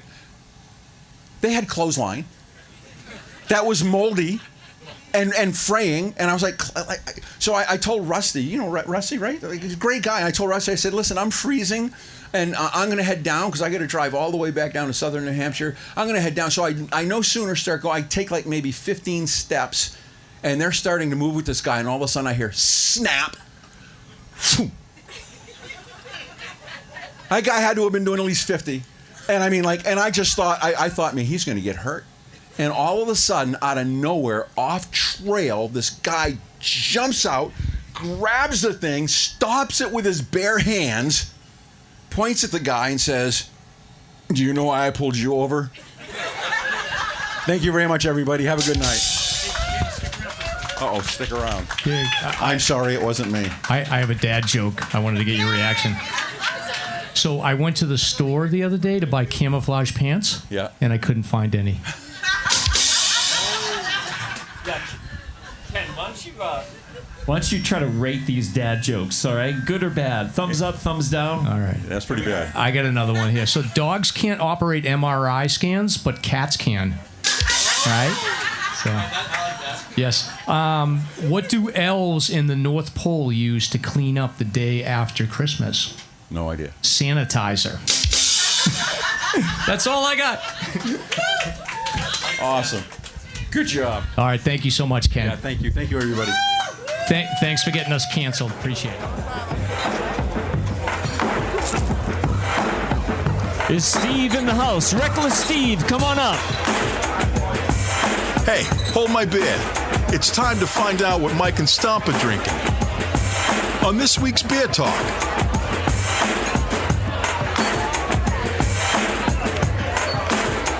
Here he comes. Reckless Steve in the house. Come on down, brother. So here comes, Marlaina. Excellent. All right, everybody. So we have a few people from Reckless. Let's give them a round. This is Reckless Steve and Marlaina. Marlaina, what a pleasant surprise. I know, this is weird. Are you nervous? I don't know. I'm next to Steven. I feel like the last time I saw you, you like gave me a good taco. Did I? Yeah, or maybe it was a burrito. I can't remember. That is my skill. If I had tacos up here right now, I'd be much more comfortable. I appreciate it, though. It was good. Yeah. It was memorable. No, it's okay. Yeah, oh, good. Yeah, That's it good was to know. Yeah. No, I professed chopping onions. Yes. I'm very good at that right now. Yeah. So, yeah. Do you have a system for not crying? For not trying? No, for not crying. Yeah. Oh, crying. Yeah. I get recommended something different every day. Yeah. And I keep trying. I just use a towel. Yeah. That's I the kind best. of like it because when you own a restaurant, sometimes you want to cry a lot. Yeah. So I can fake it behind the onions. So Exactly. it's all right. I'm like, it's just the onions, you guys. It's okay. True. So I've been drinking the full condition. So have you been trying it out? Are you a big beer drinker? No. Marlaina is all about wine. Wine. So like I appreciate that because my daughter, she's not a beer drinker, but she's all over like the alternative menu. Oh. So do you design the drinks too, like no, the spritzer? I and all don't. that? No, I Just don't. wine. No. Well, I wish I could design the wine, but Marlaina has designed some of the Reckless beers. I'm better at the name designing. Don't Call Me Honey, though, was... That was me and Jules. And Jules, who does our sales and distribution. Yeah. That was an all-ladies beer, and that's one of our most popular. Actually, little story short, when we were in the shed, Ian taught me how to brew beer. So in the very beginning, the dream was that Ian and I were going to brew beer. And it didn't really work out that way. But now Steven and Ian and Jeremy and Kyle at one point brew beer, but Ian. So it works out much better. Running a business and being married is not the easiest thing to do in the world. So do you like? I stick with the onions. He sticks with the beers, and it all works out really well. Have you been able to? So I worked at a restaurant for like 10 years. Well, I was like 14 to about 24. Like I would go back and forth in college, and it was a family-owned restaurant. And I do feel like that old adage around like you don't own a restaurant or a restaurant owns you. Have you been able to like get over that hump? Do you feel like you've got a team where it's not I have such an insane time commitment? Everything you guys see, everything that's happening right now is because I have a team. It has nothing to do with just Ian and I. It's because we have an amazing group of people that have the same passions that we do. So, have I gotten over the hump? The way you get through something together with a team is that you jump in the trenches with them. So we're in the trenches. But I don't think I could see it any other way. Okay. Like, I'm not gonna clean the grease pit, unless someone else is gonna I'm not gonna have anyone do anything that I wouldn't be willing to do myself. So it seems to be E and I's motto. What do you think, Steven? It took us 3 years of doing this event to finally get Marlaina away long enough to come and say something on mic. I don't know about that. I wasn't even gonna talk, and Ty just told me I had to. So. That's great. No, but I'm here and I'm enjoying it. So yes, because of our team, Ian and I get to enjoy things. But working with our team and being with them, and all of us like sharing our passions together, is what's gotten us to this point. Awesome. So it's pretty amazing. Well, we appreciate it, and my wife always says she's like, I love the aesthetics, and I feel like you're the one that like created that whole that vibe. Person, All right. so I'm the aesthetics crazy, insane person. Yeah, I love Just it. so you know, if you ask any of my staff members, what will be on my tombstone is like, did you dim the lights? Lighting and aesthetic and decorating world is very important. So yeah, no, it's amazing. And then like this pint house section here, is this open all the time or? It's open as long as we're not having a private event. Okay. But then it's not open midweek. So it's been awesome. This whole pint house has allowed us to do things like this. Like when E and I first started Reckless, it was in a little shed, and one of the things that we realized was that the thing that beer is a vessel for people getting together and connecting. It's a great side effect. It loosens you up if you're a little nervous, all those things. But we didn't want to lose that in our little shed. So as we developed this whole thing in the restaurant, we just wanted to make sure that we did things that encourage people to keep talking to each other and doing things. As we keep growing and getting bigger, people come to a restaurant, they want to be able to sit down and eat. But if you're so busy with other things, like that makes it more difficult. So we were getting to the point where we had to start saying no to more of these things. And when this came available for us to buy, so conveniently during COVID, it worked out. You know, there's a lot of things that worked out that made this happen for us. But having the Pine House has really helped us be able to do a lot of things for the community. Like this week, we just did things for Adaptive. Like it's been pretty awesome. Yeah, you have 2 giant sheds now. Yes, exactly. It's a pretty giant shed. Yes. So please enjoy. Yeah. Now, Steve, can you talk about full conditions and the brewing process? And you had said that this is like the best end result of all time, or do you just say that every time? Like you do? It tastes really good this year. Good, thank you. I'm glad. Yeah, so this is the first volume of full conditions that we made on a new brew house, a better brew house. We upgraded some of our equipment, and because we're able to get much cleaner wort, which is pre-fermented beer, the fermentation was much healthier. And if you've listened to or if you've come to any of these full conditions events in years past, you're probably bored hearing me talk about thiols, but that's what makes this beer so special, is this special yeast that's programmed to unlock these thiols, which are these aromatic compounds. We're talking about measuring these thiols in like parts per trillion, like a thimbleful of this compound in an Olympic-sized swimming pool. You're going to be able to notice it. You're going to be able to smell it. So if you're drinking full conditions, give it a sniff. I get a lot of like big guava, overripe sort of tropical fruits, and that is almost entirely coming from these thiols that are given to us by this yeast. I'm proud to say that this is the first time that we did not dry hop full conditions, because with the clean fermentation, really healthy brew, the fruit flavor and aroma was there without needing to rely on a dry hop. So we're really proud of this one, and we're looking forward to continuing making it this way with this process. Stephen, I have a question. If Yes. you, in your hiking world, and you know all these things about hiking, and you have this whole pack, right, with all the essentials that you put in your pack, this is how my brain works, everybody, just so you know. He says thiols, and a lot of people go, ooh. What's a thiol in hiking? What's a comparable equivalent to its importance in hiking world? It's something that you don't see very often. Maybe you only need 1 or 2 of them, but it's incredibly important when you want to rely on it. It's like when you strap a sled to the back of your backpack. Sure, a sled, or maybe something like an EpiPen, Most of the time you don't want it, but it only takes 1 or 2 to really make a world of difference. How much alcohol is in these? Because I've had like 1.5 and I feel tingly. I believe I'm not in front of the chalkboard, so don't hold me to it. I believe full conditions is 6%, around 6%. Okay, so that's why I'm tingling. That's fair. Hey, yeah. Have you had anything to eat? I did. Oh my God, I stopped at the Hooksett rest stop and I got a sandwich. I love that place. You guys should see if you could get a location inside the Hooksett rest stop next to the Common Man. Yeah, right. For the pre-hike I love stop. that. Right. Yeah. I do believe we sell Rek Lis beer in the southbound. Yeah. We have some beer in some of them. I actually have an idea for a beer for you guys. Oh. We love ideas. Mm-hmm. What do you call it? Those cider donuts, like making a cider donut beer. Oh. Right. I like Think the sound about of that. Hey, Ty, a full condition donut. Oh yeah, I like that too. What does that donut have to make through to still exist as a donut on the mountain? Sub-zero conditions, right? Sure. Are you talking about bringing a donut up? Yes, or making bringing a donut. Oh. It's like a survival donut. Totally. Yeah. Yeah. That's a full conditions donut, right? We can pack it full And of it has a vitamins little and beer in it. nutrients. Yeah. Spent grain, little We're off the fiber. rails here. I'm sure there's Listen, some entrepreneur I was told to sitting in put the in the audience. seat. I'm off the rails awesome. a little bit. No, you're awesome. So, any other big events coming up for Rek Lis?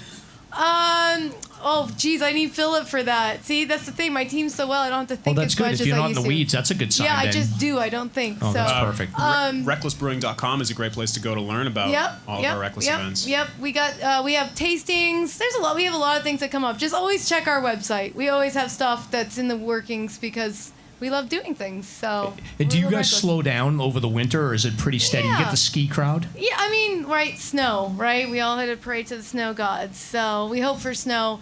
Weekends are always a little busy. You know, we're a tourist area, an area where, people come up here for a destination. So this time from November to April, it's a roller coaster ride. It's a fun one. Yeah, So, we're in stick season right now. Yeah. Luckily, Bretton Woods is open now, Yeah. and we're doing things like having podcast events.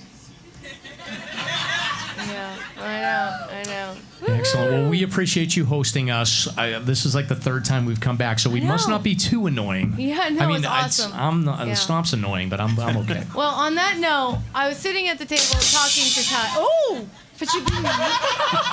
Do you want to press one of the buttons? Well, He won't let me. It's pretty far. I'm gonna let him All press right. it though. I feel like he might be better at that timing than me. Oh, So he won't let me do I it. was sitting at the table with Ty. I don't want to be too talky, but I don't know. Does everyone understand how this all started? Raise your hand if you do know. Okay, nobody knows. Oh, well, a couple people. Yay! So it sounds like I should tell the story a little bit. Yes, please. Ty, that's what I'm supposed to do, right? Where are you, Ty? Okay, yeah. He's drinking. Yeah, I know. Well, a lot has to do with Steven. He's part of Search and Rescue, which is hooked to Jamie. And then, and Ty's hooked to these guys. And basically, Ty reached out to us and was like, hey, I come to Rek Lis. It's cool. You're into hiking. You're into all the things we're into. And he reached out to us, and we were like, oh, wow, you're reaching out to us? That's amazing. And, this is the thing about beer. It connects and, this whole après hangout thing. So we set a meeting with Steven, and at the OG bar in Rek Lis, we call it the OG because it's the original bar. When we first opened, it was small. We just sat there one day, and this is what happens. We have a couple drinks, and everybody just starts having their great ideas, and everybody starts sharing their love, and they start being like, man, you're great, this is awesome, and everybody wants to help everybody all of a sudden. And then all of a sudden, we're creating a beer. And we're like, we got to figure out a name for this beer. And that's when Full Conditions came around, because that's what Ty focuses on, and helping protect us all in full conditions, because that's what we love, being up in these mountains. And then from there, it's like, how are we going to tell the world about this beer? And we talked to Jamie, and all of a sudden it's like, let's hike together. Let's do the thing that we love. Let's taste the beer. Let's have a great time, and let's all talk about it. And that's kind of how this has happened. And I'm so grateful and so honored. Something to put into perspective. If I'm talking a lot, raise your hand.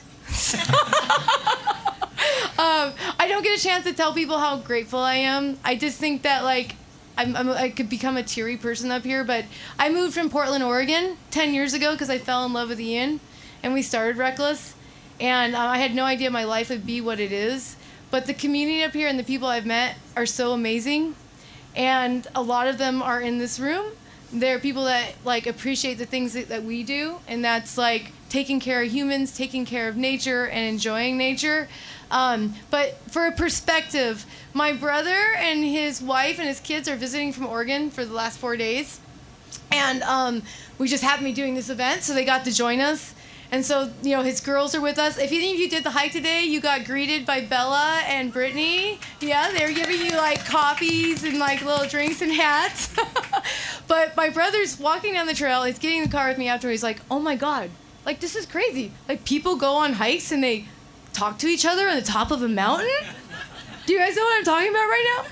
I'm like, yeah, these are awesome humans. We have a common goal. There's so many people trying to do the 4,000 footers. There's a lot that people connect by hiking around here. And he was just so blown away. It just made me think you can never take for granted how awesome the community you have around you. So I just want to thank all of you guys. This is pretty amazing. You all support each other in this goal and this taking care of nature and supporting each other and getting to these places. And these are things that we choose, right? We don't have to do these things in life, but once we choose it, you get out in nature and you realize how amazing it is, right? And once you realize something is so amazing and the people that are in it, you want to take care of it and protect it more. So thank you very much. I'm going to thank you guys. Plus, therapy is super expensive. It's way cheaper to go hiking. I know, way cheaper to go hiking. Right. Yeah. So, but we want to thank you both, and you can get Full Conditions in retail as well as buying it here. I believe so. Yes. Thumbs up on that? We can get it in retail? Yes, thumbs up. Yeah. Awesome. Yeah. Awesome. Right, Anything all else, three? Steve? Anything else you want to add? No, I'm just so grateful that Marlaina came up and had a lot to say. She's a great speaker and she's very inspirational. Oh, I love Steven. All right. Well, thanks for hosting us, and we'll try not to be too misbehaved here. I know Ken. We'll keep an eye on Ken. Oh, I'm gonna be like Austin Powers. I don't want you to behave. Okay. What's he say? Misbehave. Misbehave. So Go Or with it. I'll get beyond All right, tingling and get to drunk. Oh in a minute. yeah. Oh yes. Yes. As long as you have a driver. Yes. Oh yeah. Of course. So. Thank you, everybody. Awesome. Thank you.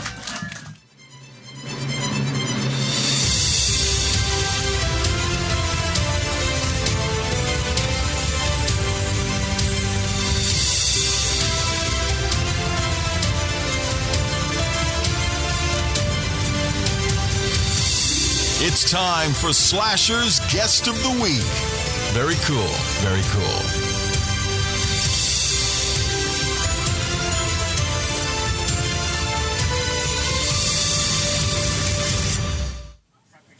Stomp's like, don't you dare talk until the drop is done. I'm like scared. I get scared of him. He's like, when he's on the board, it's like, don't mess around. So Very the daughters serious. are here. You guys get scared of him too? He's scary sometimes, right? No, is he a softie to you?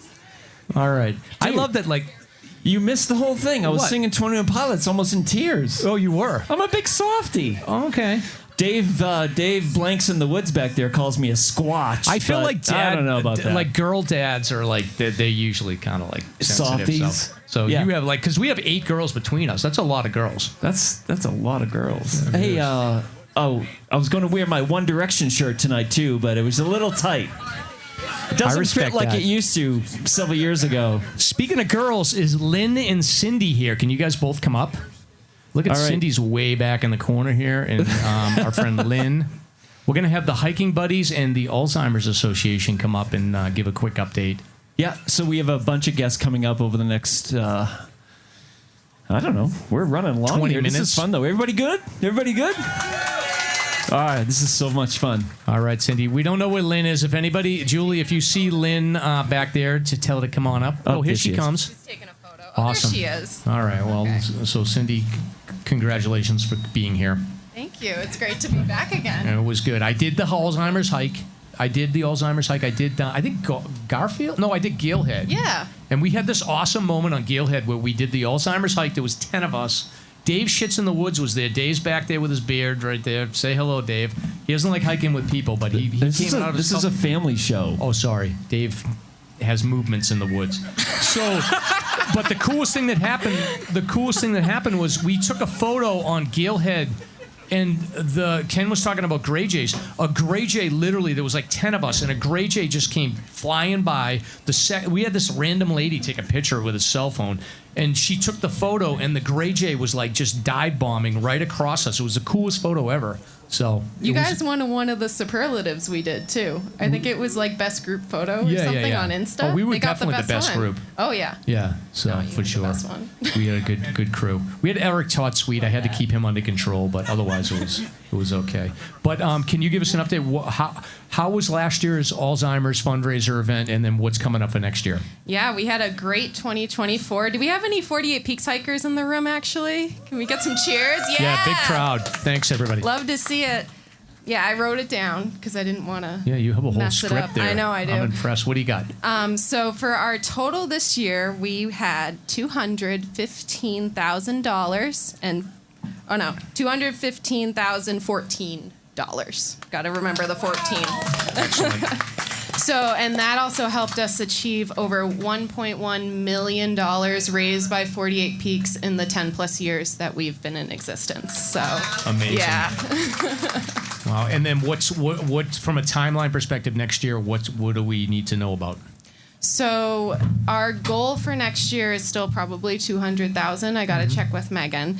But another goal we have is to achieve 100 teams because this year we actually had 96.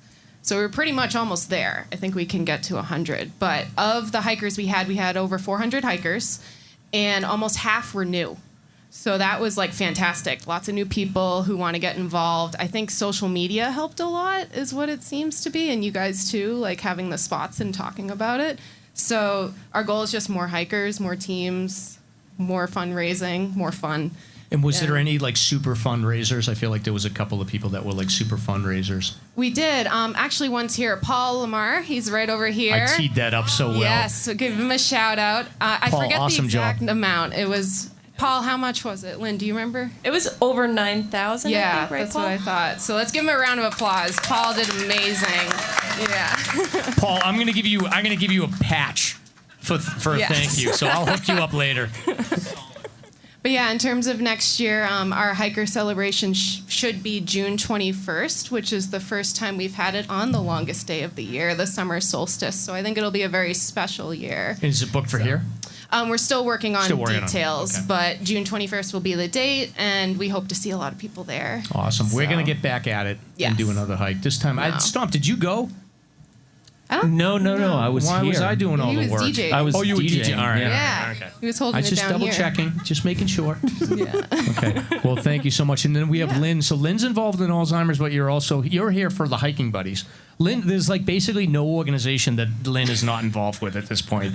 So, but what's going on with the hiking buddies at this point? And can you just give the listeners a little bit of a reminder about what the hiking buddies do and then how they can participate? Yeah, definitely. Thanks, Mike. So for those of you that don't know, Hiking Buddies started as a Facebook group. It is now a full 501c3 nonprofit organization for almost 2 years now. Some of the missions we achieved this year, we educate young people. So if you're between the ages of 17 and 25, we have opportunities through our friends at Redline Guiding for you to become educated for free, basically in different skills having to do with being safe and recreating outdoors in the mountains. So we love that mission. We'll keep doing that. We offer it to adults as well as a paid course. And again, that's 17 to 25-year-olds are free. So the mission of Hiking Buddies is we're dedicated to preventing future tragedies, future avoidable tragedies through education, impactful projects, and fostering a community of support. So in doing that, we're actually putting together now a winter safety festival at the Barn Door Hostel in Rumney, New Hampshire. That's coming up in February. So folks will have the chance to see some vendors, learn a few skills, and then potentially practice those skills on Sunday with professional guides. So we're just in process of getting that going.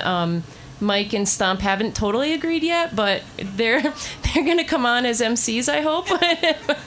This is the ask. Wait a minute. What's going on here? This is the This is the voluntel. Oh, okay. It's amazing. As time goes on with this, like every weekend is getting booked up with things. It's sort of crazy. My kids are all like out of the house now. I have nothing to do. So, You're so popular now. I guess. Yeah. Oh boy. Got to be tough, but That's true. Yeah, Giving back to the community. Yeah, we try. We're going to be partnering. In fact, I spoke with Ty today. We talked to a number of businesses around sponsors, so it looks to be a great event. And the main purpose really is to reach the people who don't know what they don't know. A lot of us that are recreating and we're in the groups, we're talking to each other, we know each other. We're halfway there with the knowledge, at least. Maybe we know just enough to be dangerous, but we're there and we're interested in learning. It's the folks that come and they're not really sure what they don't know yet. So we'll do whatever we can to try to reach those people and make the mountains a little bit safer for everybody. Yeah, you guys are basically the answer to the question is like, I want to get into hiking. I want to learn about winter hiking. What do I do? They can network through the hiking buddies. And I think that the group, my observation is you've evolved pretty well to do realistic group hikes in as safe as can be manner, which is great. And I always tell you guys agree too. Like, it's like if you really want to go crazy, get a guide, but this is a good alternative. Yeah, if you want to start a hike or join a hike through Hiking Buddies, you can do that on the Facebook group. You can post it up and say, I'm doing a turtle pace of, Tecumseh on this day. It's a mild, moderate difficulty. And then people can join you, or you can join in on one of theirs. So if you wanted to learn about the nonprofit side of things, you can go to hikingbuddies.org. You can see some of the events that we've run, some of the virtual presentations. Mike has given his SAR data presentation online. You gave that in a meeting, so we have that on our YouTube. But yeah, we're always welcome to suggestions, ideas, things that we can do in the community to raise awareness and again make everybody and everything out there a bit safer. And can we get free stuff? Who's asking? I see those things over there, and I'm like, it looks like free stuff. All right, I don't know. Can I throw? I wouldn't throw those. I would hand them. I mean, you can throw them at Andy and Patrick. So I have these are headlamps. So one of the big initiatives that we did this year. Thanks to Mike for 2 headlamps is one headlamp is none. But we've handed out north of 500 of these headlamps in and around the White Mountains, and so the idea is keep it with you in your backpack, make it extra. If you find someone that potentially looks like they might be getting themselves in trouble, you have a headlamp that you can give them to at least make them aware of the dangers that they might be about to encounter. As we know from Mike's presentation, lack of light is the number 2 SAR call in the White Mountains. It's the number 2 reason, and thereby the number 1 avoidable reason, because a lower leg injury isn't always avoidable. That's an accident 99% of times. So in it being number 2, it's technically number 1 of the avoidable calls. So we're trying to do our part in lowering those calls and keeping our rescuers safer. Awesome. Well, thank you to both of you. I get exhausted just thinking about all the volunteer work and the organization that you do. I just show up and do what Stomp tells me to do. But thank you so much. And Cindy, have you finished the 48 yet? You've been working on it. I have not. I am at 34. All right, you're getting close. My daughter's at 33, so you guys might have to form an alliance. I think, Lynn, you're also around the same, right? I am at 34. Yeah, we all should. So you're going to finish next year. I'll try. Okay. It's either Don't come next back year unless you're finished. Okay, I'll do my best. All right. Well, thank you very much, everyone. Yeah. Thank you so much. All right, Patrick and Andy, you guys we're going to have you both come up together because we're running a little hot. So Patrick, you can have Andy as your emotional support.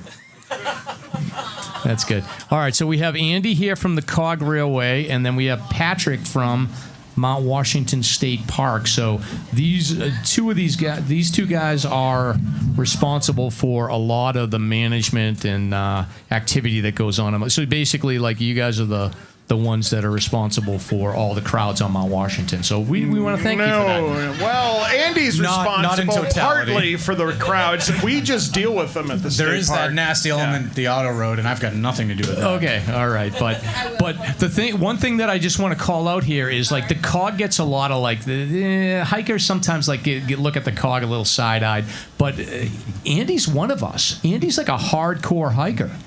Can you just spout out your resume a little bit? Well, I can't not claim to be dabbling in that realm.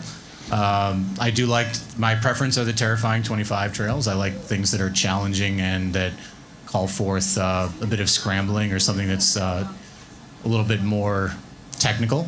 And I do like to, the main reason why I was drawn to applying at the Cog and taking that as my career path is that it's marrying the passion I have for the mountains and the passion I have for not just railroading, but actually giving people access to an area that they may not otherwise be able to access. Getting above tree line and experiencing an alpine zone is not something that everyone is able to do under their own power. And that's something that often gets lost with what the Cog and sometimes even the auto road provides is, granted, these have been long established inroads into development on a mountain, and some people look upon that with a sour eye, and I understand that. But the accessibility issue is something that I think gets pushed to the back, and people have an opportunity to experience something they may not otherwise be able to do by locomoting themselves up a trail. And I think that shouldn't always be overlooked in the mission of what service we're providing or the road is providing on a mountain that has been developed for now over 150 years. Yeah, I think about that when I go to the observatory. I usually go a couple times a year, and you see, young kids with their parents there. It could plant a seed for these young kids to say, like, all right, they saw a hiker, now they want to do hiking when they get a little bit older. And then it also, like, we're all going to get older, and we're probably going to want to use the auto road or the Cog to get up to relive our glory days when we're old and we need hip replacements. So, but can you talk a little bit about? Like, I use the Cog the lower section of the Cog in the winter. Can you? We got the winter coming up here. Can you talk a little bit about the offerings that the Cog provides for hikers in the winter? Sure. So we do provide a parking lot for hikers and skiers at the base station that does offer $10 per person parking. And that not only gets you access to trailheads that originate at the Cog property, but also access to a building that is not only heated, but there's restrooms that aren't just pit toilets. I mean, I do like partaking in a good woods experience evacuating, but not everyone does. So there's a flush toilets and food and a heated space to originate your winter trek from. And that lot is pretty readily patrolled and monitored, so you can kind of take solace in the fact that your vehicle and your belongings are not going to be messed with while you're on our property. And we're going to kind of guard that while you're experiencing what you're doing with us. And that origination point offers access to both Jewel Trail spurs and Amanuensis Trail spurs. And we've recently taken it upon ourselves to relocate the Jewel Trail spur so that it no longer crosses the Amanuensis River right opposite the A-gate loading platform at the railway, with that kind of sort of often, fun is a good way to put it, lamented river crossing right there. So now it does go up parallel to the track and then crosses underneath the track structure and goes up a previously existing herd path to link into the existing Jewel spur and then to the Jewel Trail. So we are plowing the base road throughout the winter. We're offering access up there with our own personnel so that is accessible. When the state plowed that road, it was considered a low priority on their list. After the back entrance to the Mt.Washington Hotel, it was kind of neglected, and they would just turn the trucks around and back the other way they went. Now that we've taken control of plowing and sanding of that road, you can pretty much guarantee, unless it's the most adverse of mixed precip events, that the road will be passable with pretty much any vehicle you can throw at it, four-wheel drive or not. And we're committed to keeping that accessible not only for our guests on the train, but also for hikers and skiers that may be skinning up. Yeah, so in the winter, essentially, you've got, you save yourself like a quarter or a half mile hiking. Right. Then you've got the bathroom, and then you didn't hype up the food court, too. True. You can get coffee there, too. Yeah, my main colleague, Barb, in the kitchen does cook a mean breakfast sandwich. So if you want some fuel before your hike or your ski, we have hot food. We've got basically a convenience store offering many options that range from, snacks, but also some essentials that you may need. And even in the gift shop, we have spikes. If you have your spikes, you can go down there, and we've got some things that can sort of supplement your gear if you're lacking something. So the origination point of the base station, it's really the highest elevation access point of all the trailheads in the Whites at 2,700 feet. We do have these parking lots we maintain, and if you park with us, there are services that go along with that you have access to. So a lot of people, they look at the $10 fee for the parking and they say, well, what are we getting with that? And that does supplement our cost for maintaining the roads, the lot, the building, and keeping that open, because while the trains are running in the winter, our revenue source in the winter is not exclusively railroad based. It is often supplemented by the winter recreation that occurs. And we do offer access up our track path, basically adjacent to the Cog Railway track structure. You can ski or hike or skin up right next to the tracks, and that path owned by us is open all winter long for access, as it is in the summer. And a lot of people opt in on that path because you can't possibly get lost on that route, keeping the track structure to your left or right.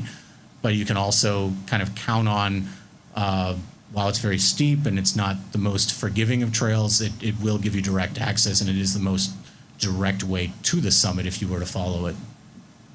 How many trains do you have in your inventory right now that are running up and down? So we have 7 biodiesels, 2 steam locomotives. The steam locomotives do get shut down for the winter season. And in the wintertime, we're running typically 1 or 2 trains at a time every hour and 15 minutes. So the winter season does scale back the operation. Plus, we're only going partway up at 4,000 feet. But we do open that up to skiers. So if folks don't want to skin up or hike their way up the mountain, they can ride the train as a sort of a glorified ski lift and ski down right next to the track. So we're offering these options, and we are keeping that property use open to folks that park with us, so that they can recreate, whether that's skiing or hiking or snowshoeing, right up next to our track structure on our right of way. a lot of hikers will complain and say like, oh, the AMC charges too much and the Cog shouldn't be there because leave no trace and all this other stuff. And my response to that is always like, well, when you look at the need for search and rescue events, like the AMC is always there to step up and the Cog is always there to step up. There's usually at least, anywhere from 3 to 6 events where the Cog is involved with either shuttling people up to Mt.Washington to help out or picking up a hiker or something like that. So can you talk a little bit about the protocol for search and rescue events and how that information gets to you guys, and then what happens when you're called to help out? Sure. So when a call goes out for search and rescue, it typically will, of course, originate from Fish and Game. And that call will most typically go to our general manager, Ryan, and then he'll disseminate that information often to myself, and we'll scramble equipment to access whatever is needed, whether it's an assist of a hiker on a trail that runs adjacent to the track structure, like the West Side Trail or the Gulf Side Trail, or to actually bring rescuers up to a point to deploy into the field up there. So that call will come from Fish and Game. We'll assess what we need to mobilize for equipment, and we do have various pieces of equipment that can access the mountain at all times of the year, like a hydraulic snow thrower that can clear the tracks of drifts up to 4 or 5 feet deep. We've got crew that is experienced in, actually having being able to go into these winter conditions and help with search and rescues and not being far into the idea of where the trails are and what's needed.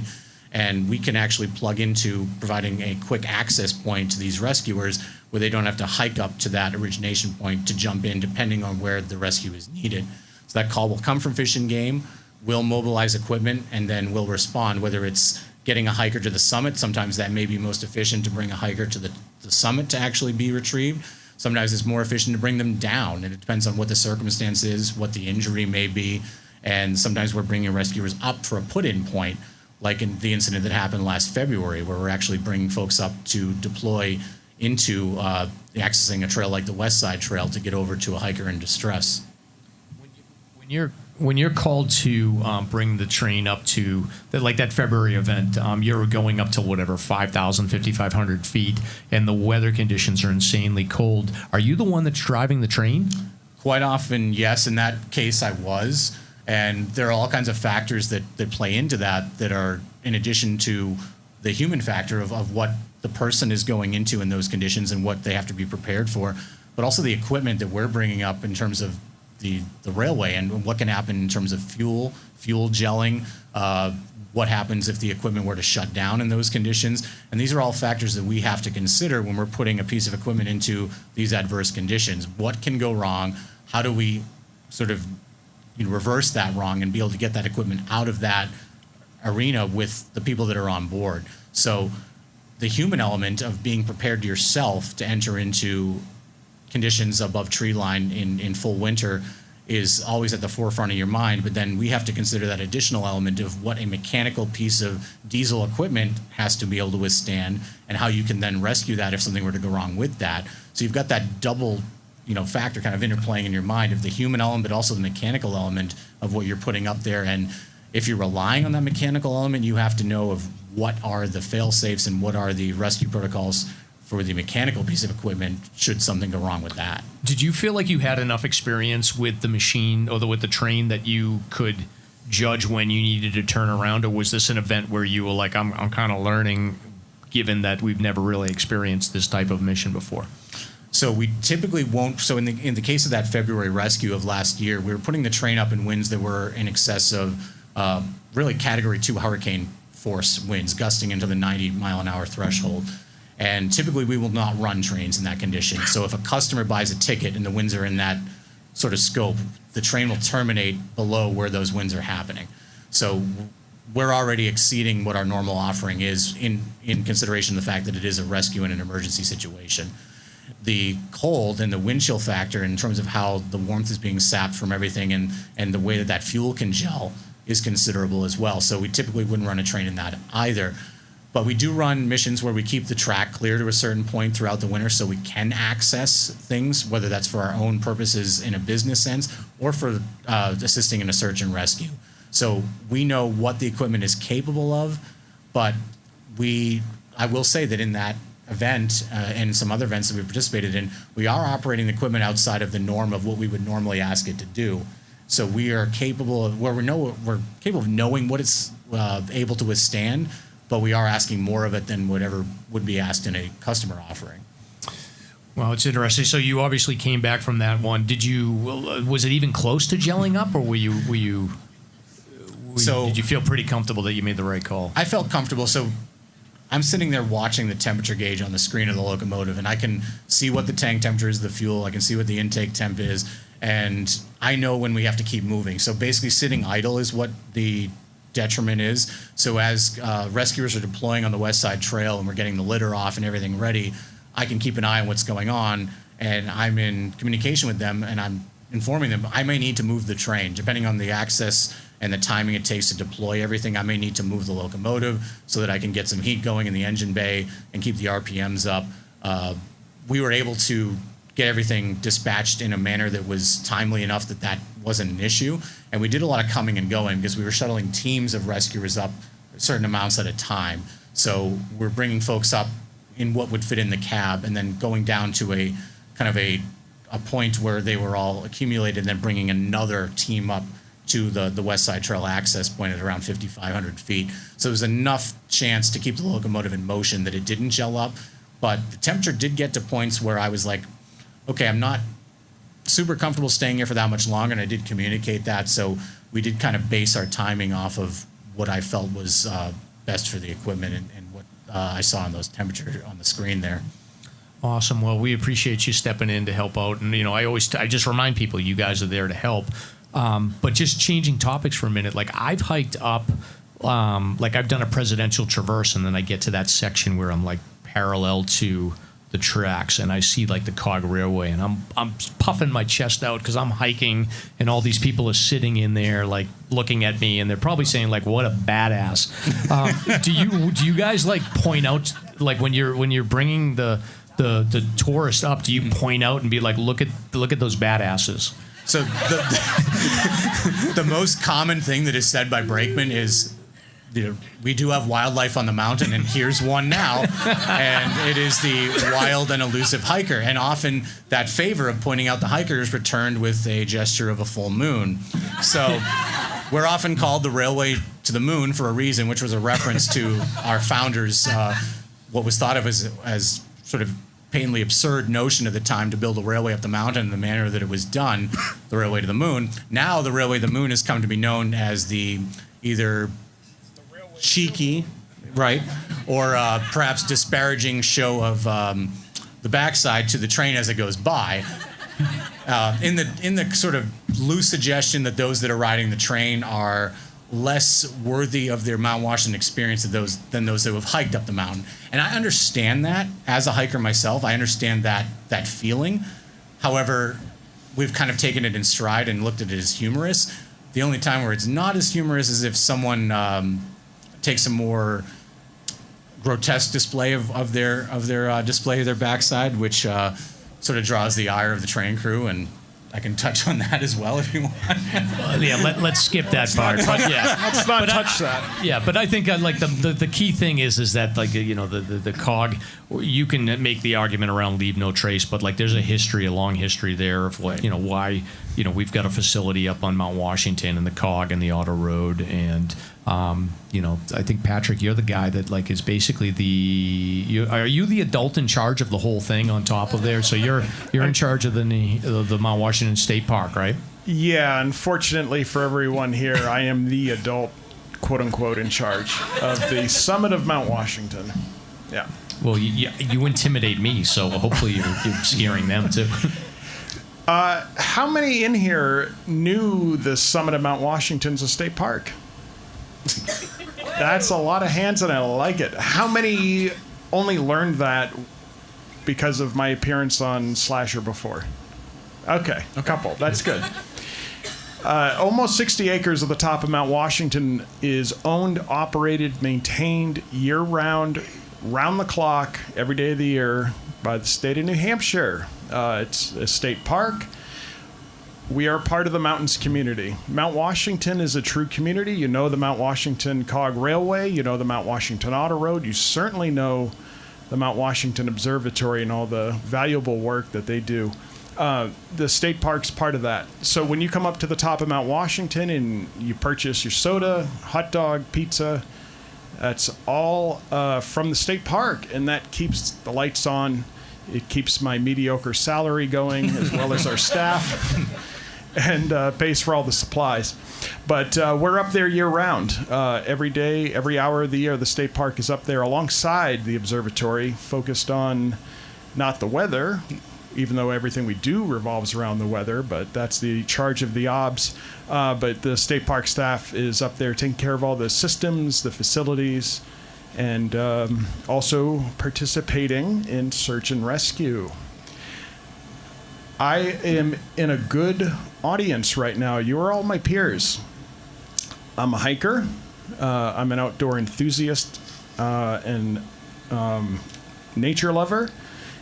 I have decades of search and rescue that I think I was burnt out on before I got to Mt.Washington, and I love beer. So I'm in a good crowd tonight.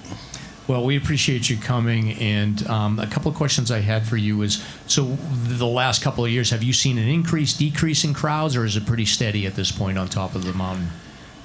Mt.Washington State Park, between mid-May to mid-October, give or take, when we're open, we're inundated by over 300,000 people a year. Sometimes hard to tell what's busy and what isn't at that point. I would say that the numbers have been pretty steady, though, for us in regards to our visitation and the best we can estimate. And we've talked about this before. You and your staff are often faced with the scenario, people that have overestimated their trips, and logistically they just don't realize that maybe they have one person in the group that's going to burn out, and oftentimes you're the ones that are facilitating, trying to get them down on the Cog, or trying to get them down through the auto road, or telling them, like, look, there's no other options and you've got to get moving. Can you talk a little bit about the philosophy on how you manage that? The philosophy is you don't have to go home, but you can't stay here. So, you should get that above the door, the entrance. We might have to.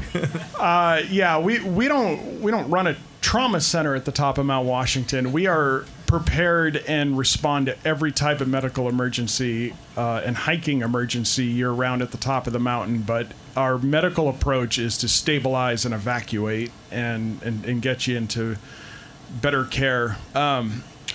What we often see are, ill-prepared hikes, bad judgment, the assumption that a ride down is available when it isn't. So, we have to work with people often in regards to preparing them or helping them self-evacuate to get down off of Mt.Washington. I have referred to what we do, particularly with the hiking community, unfortunately, because while we do deal with Andy's customers on a medical sense, and also the auto roads sometimes, but it's a compassion killer. It's really tough for our staff to continue to run an operation like we do at the top of Mt.Washington and then get situations at the end of our day or after hours where we're running to helping folks out in situations that were plainly avoidable. And we obviously navigate that the best we can, but it's a challenging position to be in. Obviously, we have never sent somebody off the mountain that has needed additional help or was put in more peril. But it's the balance of bailing people out and getting a reputation that don't worry about it, the state park will bring you down, versus educating and making sure people are leaving Mt.Washington alive, safe. Remembering that the ultimate goal of your hike is to get back to your car under your own power, not to get to the summit necessarily. And making sure that they're also better educated and more knowledgeable the next time they go out, wherever those hikes are. But we really deal with it all too often. In fact, after the hiker shuttle shuts down for the day, assuming they're operating on the auto road, and the last Cog comes up, and leaves, we on the summit refer to that as the witching hour. And that's when you see somebody staggering into the door or up to our door, exhausted, and it's just up to us to help them out. And of course, that's what we're there for. We work for the state of New Hampshire. We're in public service, and we're there in the interest of the public safety. But that doesn't make it any less frustrating at times. And I can tell you our colleagues at New Hampshire Fish and Game deal with compassion killing and burnout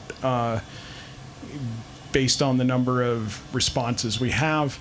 Your presentation earlier was great. I can, and it's based on the numbers that are available, Mike. But there are so many responses that go undocumented that people don't realize or know about all over the state, not just in the White Mountains or even at Monadnock. But there's a lot.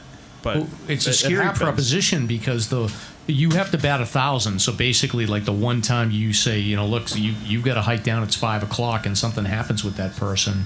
It's like you got to second guess yourself. So it must be like an incredibly difficult decision train for you guys to It is. It's a lot to take on. It's a big responsibility, and we have to have tough discussions with people. And there's a way to navigate that when somebody just doesn't want to do it anymore, and you have to prepare them to help themselves out. But I found out, I didn't know this, a couple of years ago from our colleagues, New Hampshire Fish and Game. They've gotten a number of 911 calls from hikers who are hiking down the Mt.Washington Auto Road looking for additional help.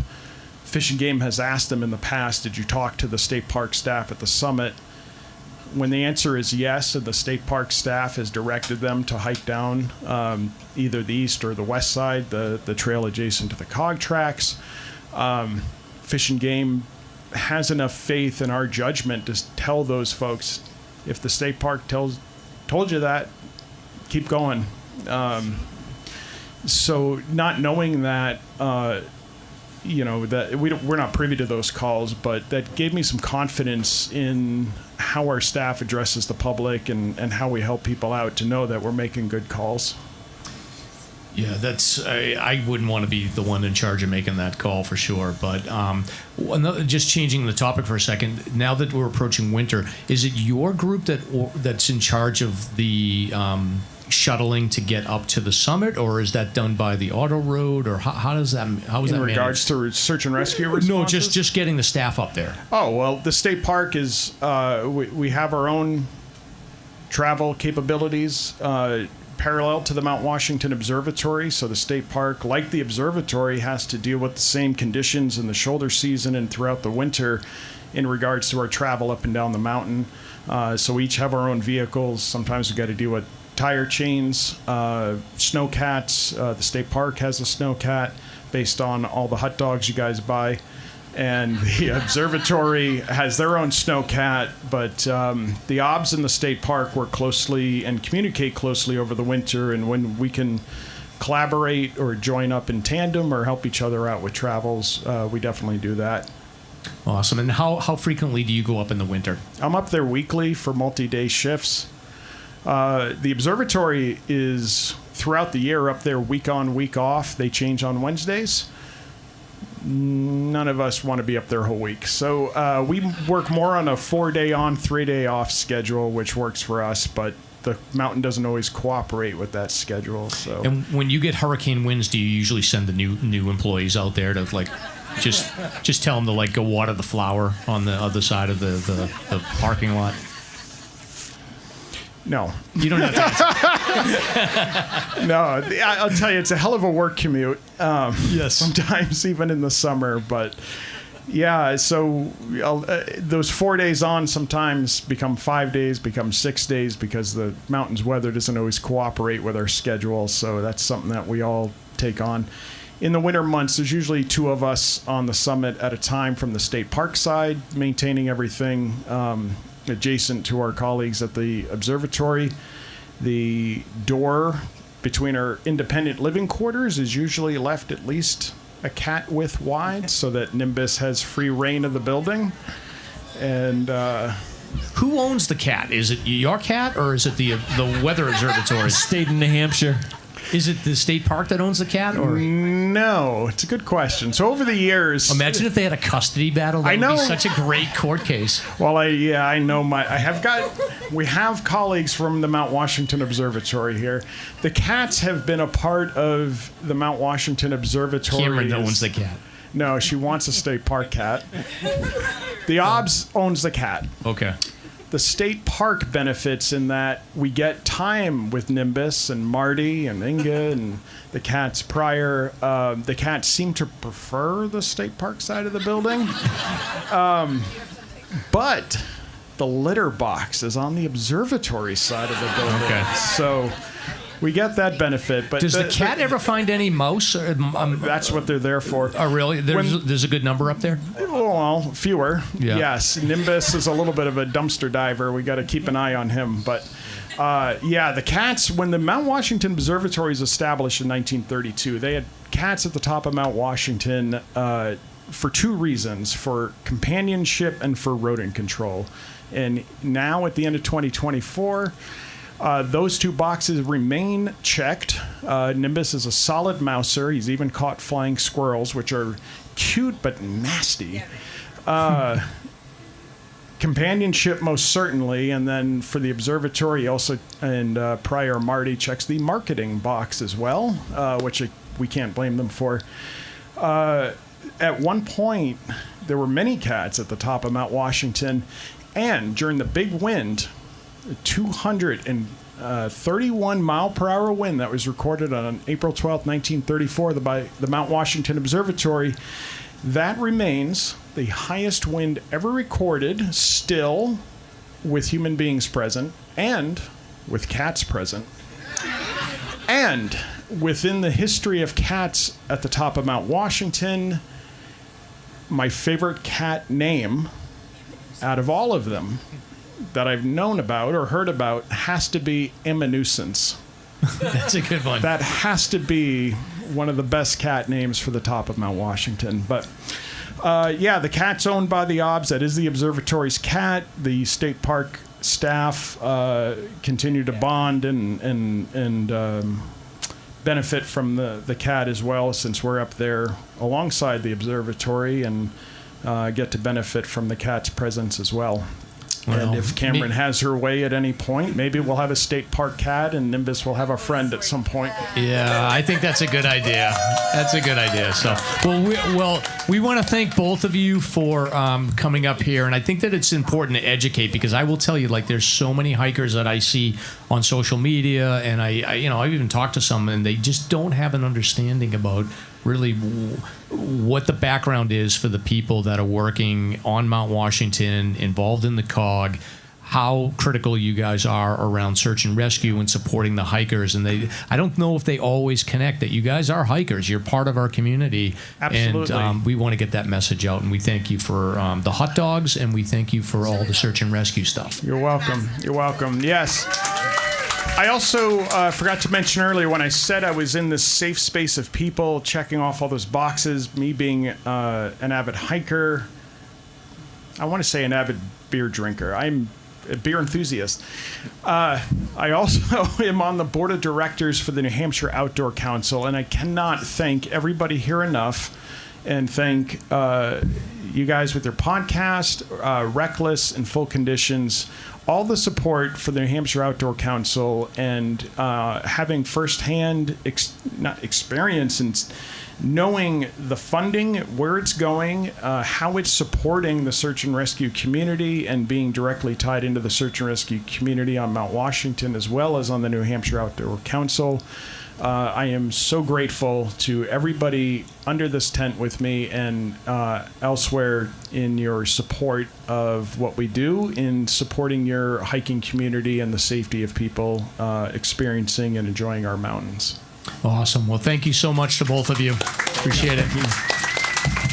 Excellent. So I think that we've got one more guest here. So Michael Carmen, are you around? Michael from the Weather Observatory? Here we go. Ooh, he's a tall guy. Everybody's tall to me, though, so. Yeah, and just a reminder, we do have the raffles. If you haven't picked up a raffle yet, a raffle ticket, we will be pulling the tickets after.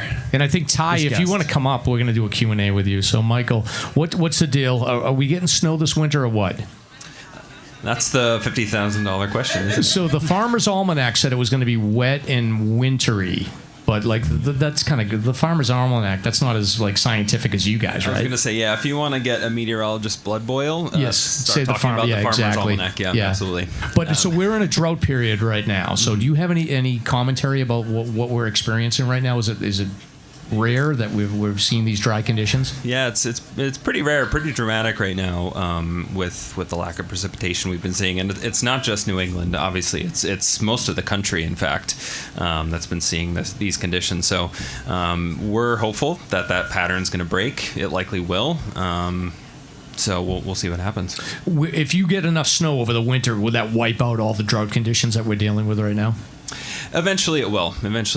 At the moment, though, we're Mt.Washington's another story, but in New England in general, and certainly in the Mid-Atlantic states right now, it's going to take a while for that to be wiped out because of how far of a deficit we've been seeing. Wildfires in New Jersey, things like that, all a result of these drought conditions. And what are you looking at as far as the longer term? Is it possible to like forecast the longer term over like a 2 or 3 month period so you can get a sense of what the winter is, or is that just like an exercise in futility? It's actually not. So when meteorologists look at the weather, they look at it sort of in both the short term and the long term. So short term are the weather models you'll hear a lot about on the Weather Channel or wherever you get your weather from, and they're looking, the next 2 days, 4 days, week out, that sort of thing. That's one set of computer models. That's great for looking at very fine resolution. That's great for looking at what's it going to do at 7 p.m. tomorrow night, that sort of thing. But then there's another set of computer models that are climatological, and those can look out, months in advance.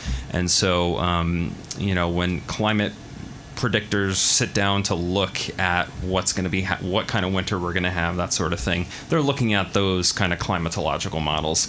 And yeah, so they're more broad, and they're looking for patterns and anomalies in temperature and precipitation and signals of those sorts of things.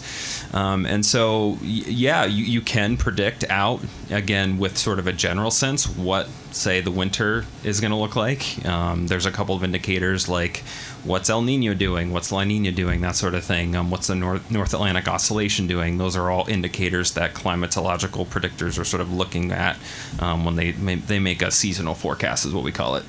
And specific to Mount Washington and the White Mountains, what are you predicting for this, or what are you forecasting for the winter season? Yeah. More of the same. Is Stomp going to be able to go snowmobiling or what? Say, don't hold me to this, but no, it's a tricky business, especially in a place where outdoor recreation is so much a part of everything around here. So those forecasts are taken very, very seriously. But as far as this winter goes, this is going to be a little bit not exciting maybe, but not breaking news or anything, but there's no strong indicators either way of anything that's coming this winter. So there's nothing to suggest we're going to have, say, a snowier than average winter. There are some indicators to suggest that the first part of the winter is going to be a little bit above average temperature-wise in New England. And not surprising, that's kind of what we've been seeing to start off our kind of fall and early winter season here. Even though Mount Washington had its 6th snowiest October on record, didn't really necessarily feel that way because then we'd have these big warm swings in temperature, and it's been erased. So it's been an interesting fall, but yeah. So it looks, in general, a warmer start to the winter that looks to be fading as we get more into the sort of February, March timeframe. It looks like those temperatures will kind of come back towards average. As far as precipitation goes, there's no big indicator for the early part of the winter, but it does look like the later part of the winter could be above average precipitation-wise, which if temperatures line up, that could mean a little bit more snow once we get into February and March. All right, because I want to go sledding down the Cog, so let's hope for it. How long have you been working for the observatory?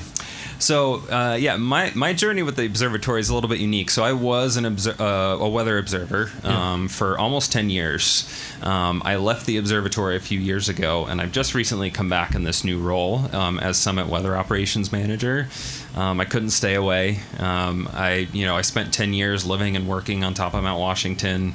I did pretty much every job up there that you can do for the observatory, and then left to dabble in some STEM education work, but I came back just recently, and I'm excited to be back sort of in this new role. I'm based out of the valley, but I do spend quite a bit of time still supporting the Summit staff on top. Now, do you ever, like, when you're working at, like, if I just think about, like, if I was working up there, and I had a day off or I had, like, free, I'd be like, all right, I'm gonna go out and then I'm gonna, like, go down the Spinks Trail, and then I'm gonna cut back up while I'm gonna, like, do some crazy stuff, or I'm even just gonna go sled down the. Like, do you ever just have a free day from the top where you can just go hike? And do you do that stuff, or am I crazy? Oh, no. That's one of the perks of the job. I got super spoiled being a weather observer, and my first, I'm originally from central New Jersey, had never hiked, never skied, never did any of that before I came up to the White Mountains. So a little bit of a culture shock when I first came up here, but I got really spoiled because my first experiences hiking were starting from the summit of Mount Washington and hiking down to Lakes of the Clouds, or hiking over to Mount Clay, or hiking out to Boot Spur. And yeah, that's definitely, it's not only done, it's encouraged, especially as Patrick mentioned. I mean, the observers are up there for a week at a time. A lot of times those days are foggy, you're not going anywhere. If you're lucky, it's cold and you're only going outside the building to do weather observations every hour, and that's as far as you can go, 50 feet from the deck door or whatever. So when the weather's nice, we definitely encourage the observers get out, explore, and enjoy where you are and take it all in. So yeah, I did quite a bit of that when I was during my time working on the top, and I some of my best hiking memories are just, and it's really fun too when you get off shift at 4 or 5 o'clock in the evening in the summertime. You have a couple hours before dinner, and so you hike down, and then you start hiking back up the summit cone, and then you have some hikers looking at you strangely, like, what are you doing up here so late? Like, do you know what you're doing? Do you know where you're going? I tell them, mind their business. And I'm like, I actually have a pretty unique situation. I do belong up here, I promise. I know where I am. I know I have shelter to go back to. It's up on top. So now that you're a big shot manager, you don't have to change the litter box anymore, right? Well, actually, I did have to change the litter box the other day. Actually, you got to delegate that stuff. You got to delegate that. One of the fun things I get to do now, which I just got to do this past week, is the night before shift change, I got a call from a weather observer and said he wasn't feeling well and couldn't go up. And we were super short-staffed, and so I had to scramble, get it packed together, and go up to the summit for a couple days and cover things. So, which is very fun for me, since I'm not up there all the time anymore, to be able to jump right back into it. Awesome. What's the deal with the volunteers? So I was up there last year, and this lady was like walking around, and I was talking to her. It was a beautiful bluebird day, and I was like, "Oh, do you work up here?" Because she didn't have a backpack or anything, and she was like, "Oh, I'm a volunteer. I'm here cooking." So if somebody's a good cook, how do they get to work up there, stay up there? Yeah, the volunteer program, it's pretty cool, actually. It's so if you're a member, the observatory is a member supported organization. So if you're a member, you can get on the list to do a volunteer stint up there. So usually it's you with one other person. You come up for a week, right along with the observers. The deal is you're up there, you do cooking and cleaning, you do some work in the museum, if it's open, during the summertime. And sort of as a trade-off, in your free time, you get to, go out and hike if the weather allows it, and just also, spend time with the observers, spend time getting to know the organization you're supporting, talk to them about their life. If there's really cool, weather happening, obviously you get to experience that up there. If you're a first-time volunteer, you're kind of applying to be a first-time volunteer, we start you out in the summertime to make sure, because it's not for everyone. So if you get up there and realize, which this has happened before, if you get up there and realize, yeah, maybe this is not for me, it's easier to get you down in the summertime. But if you can hack it during a summer week, then you can sign up for a winter week and experience sort of Mt.Washington at its fullest. So it's a pretty long waiting list from what I understand. So if you're interested, it's definitely something to get on sooner rather than later. But it's a really unique experience and really cool too for the observers to get to know the people that are supporting them as well and live with them and converse with them, which is unique for a nonprofit, I think. Awesome, and we appreciate. So we tell everybody, like, make sure you check the Higher Summit forecast. Are you the guy that actually writes those, or do you have a team now on you? Because you're a big shot now, right? So you have a team that does that. Something like that. So I used to do daily forecasting when I was an observer. Now it's a fill-in basis. So when I was up there this week, I did do a forecast, and so I'm dusting off, a little bit. I'm getting the rust off from not forecasting for a couple of years, but it comes back pretty quickly if you're a meteorologist, and the bug for forecasting and knowing what's going on and being generally aware of the weather just kind of never goes away. Awesome. Well, we appreciate all the work that you guys do, and I definitely check out the forecast and make sure that I'm not going up there. If it says like, oh, it's going to be 100 miles an hour, I get mad at you guys because I'm like, I want to go hiking, but I'm like, all right, I guess I'll go to like the Moats or Kearsarge or something instead of you guys. So we appreciate it. But you want to stick around because Ty's going to do some Q&A and people might have some questions for you. Yeah, absolutely. Awesome. So yeah, if anybody has any questions, we have a mic over here to the right in the front. And anybody want to come up and ask any of us, even the front row here, the esteemed front row, come on up. Now's your chance. And we will be doing the raffle ticket giveaway soon. All right, we got one question here. All right, cool. Come on up. Oh, jeez, man. What's your name? I'm Rick from Wentworth. So. Oh, pull that over here by Ty, please.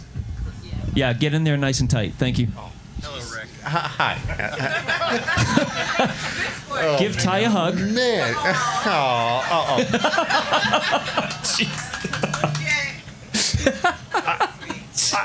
I already got one. Oh, yeah, it's definitely going in my pack too. So. And just talk right into that mic. All right. So yeah, that's definitely going on my volunteer firefighter search and rescue pack because I'm from Wentworth and just moved up here last year. And my question for you, and it's kind of regarding the book. So you're releasing the book coming up here. Are you doing any signings of the book? Is it going to be like kind of going out somewhere? Like, because I really need an autographed copy for my wife, Jennifer, who's somewhere in the back there. Oh, she's laughing and waving. So, all right. I'm going to be at Gibson's in Concord on December 3rd. And I'll be in conversation with Laura Canoy, who used to be with The Exchange, and she's also an author, and was an early reader of the book like Mike and Stomp. And then on the 5th, I'll be spending several hours just at Innisfree and Meredith, not doing a talk, but just signing books for folks that come in. all right, we'll probably see you both days, not to be creepy or anything. No. I mean, not that I don't know where you are constantly. Yeah. So. And I know Wentworth's a volunteer fire department, so thank you for volunteering. Oh, no. It's my pleasure. Well, it's a great group of guys there, and I'm relatively new. Yeah. Just moved to the area, so. Well, that's what makes communities work is volunteerism, so thank you. Yeah. Thank you very much. Anybody else? Any questions? All right, looks like we're good. So I think what we'll do is get Phil up here. Do you want to do the raffles? You did such a great job at the Rescue Me 5K. You might as well. I gotta pee. You gotta pee? All right. I gotta pee. All right, let's get moving right on. I just want to thank everybody, all the guests, and everybody for sticking with us. And thank you so much. It's been very, very great evening, and appreciate the time. Yeah, for sure. You guys are awesome. Thanks for supporting the podcast. Oh, she's going to hate me for this, but Mrs. Stomp is in the back. Oh, my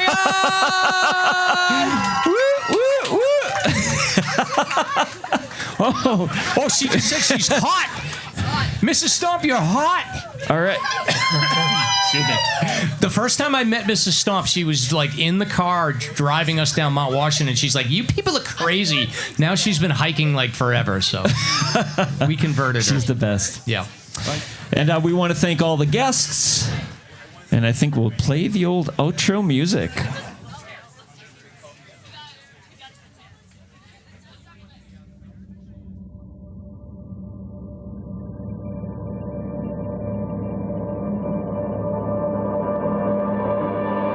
thank you for listening. If you enjoyed the show, you can subscribe on Apple Podcasts, Spotify, Podbean, YouTube, or wherever you listen to podcasts. If you want to learn more about the topics covered in today's show, please check out the show notes and safety information at SLASRPodcast.com. That's SLASR podcast.com. You can also follow the show on Facebook and Instagram. We hope you'll join us next week for another great show. Until then, on behalf of Mike and Stomp, get out there and crush some mega peaks. Now covered in scratches, blisters, and bug bites, Chris Staff wanted to complete his most challenging day hike ever. Fish and Game officers say the hiker from Florida activated an emergency beacon yesterday morning. He was hiking along the Appalachian Trail when the weather started to get worse. Officials say the snow was piled up to 3 feet in some spots, and there was a wind chill of -1 degree. And there's 3 words to describe this race. Do we all know what they are? Lieutenant James Nealon, New Hampshire Fish and Game. Lieutenant, thanks for being with us today. Thanks for having me. What are some of the most common mistakes you see people make when they're heading out on the trails to hike here in New Hampshire? It seems to me the most common is being unprepared, and I think if they just simply visited hikesafe.com and got a list of the 10 essential items and had those in their packs, they probably would have no need to ever call us at all.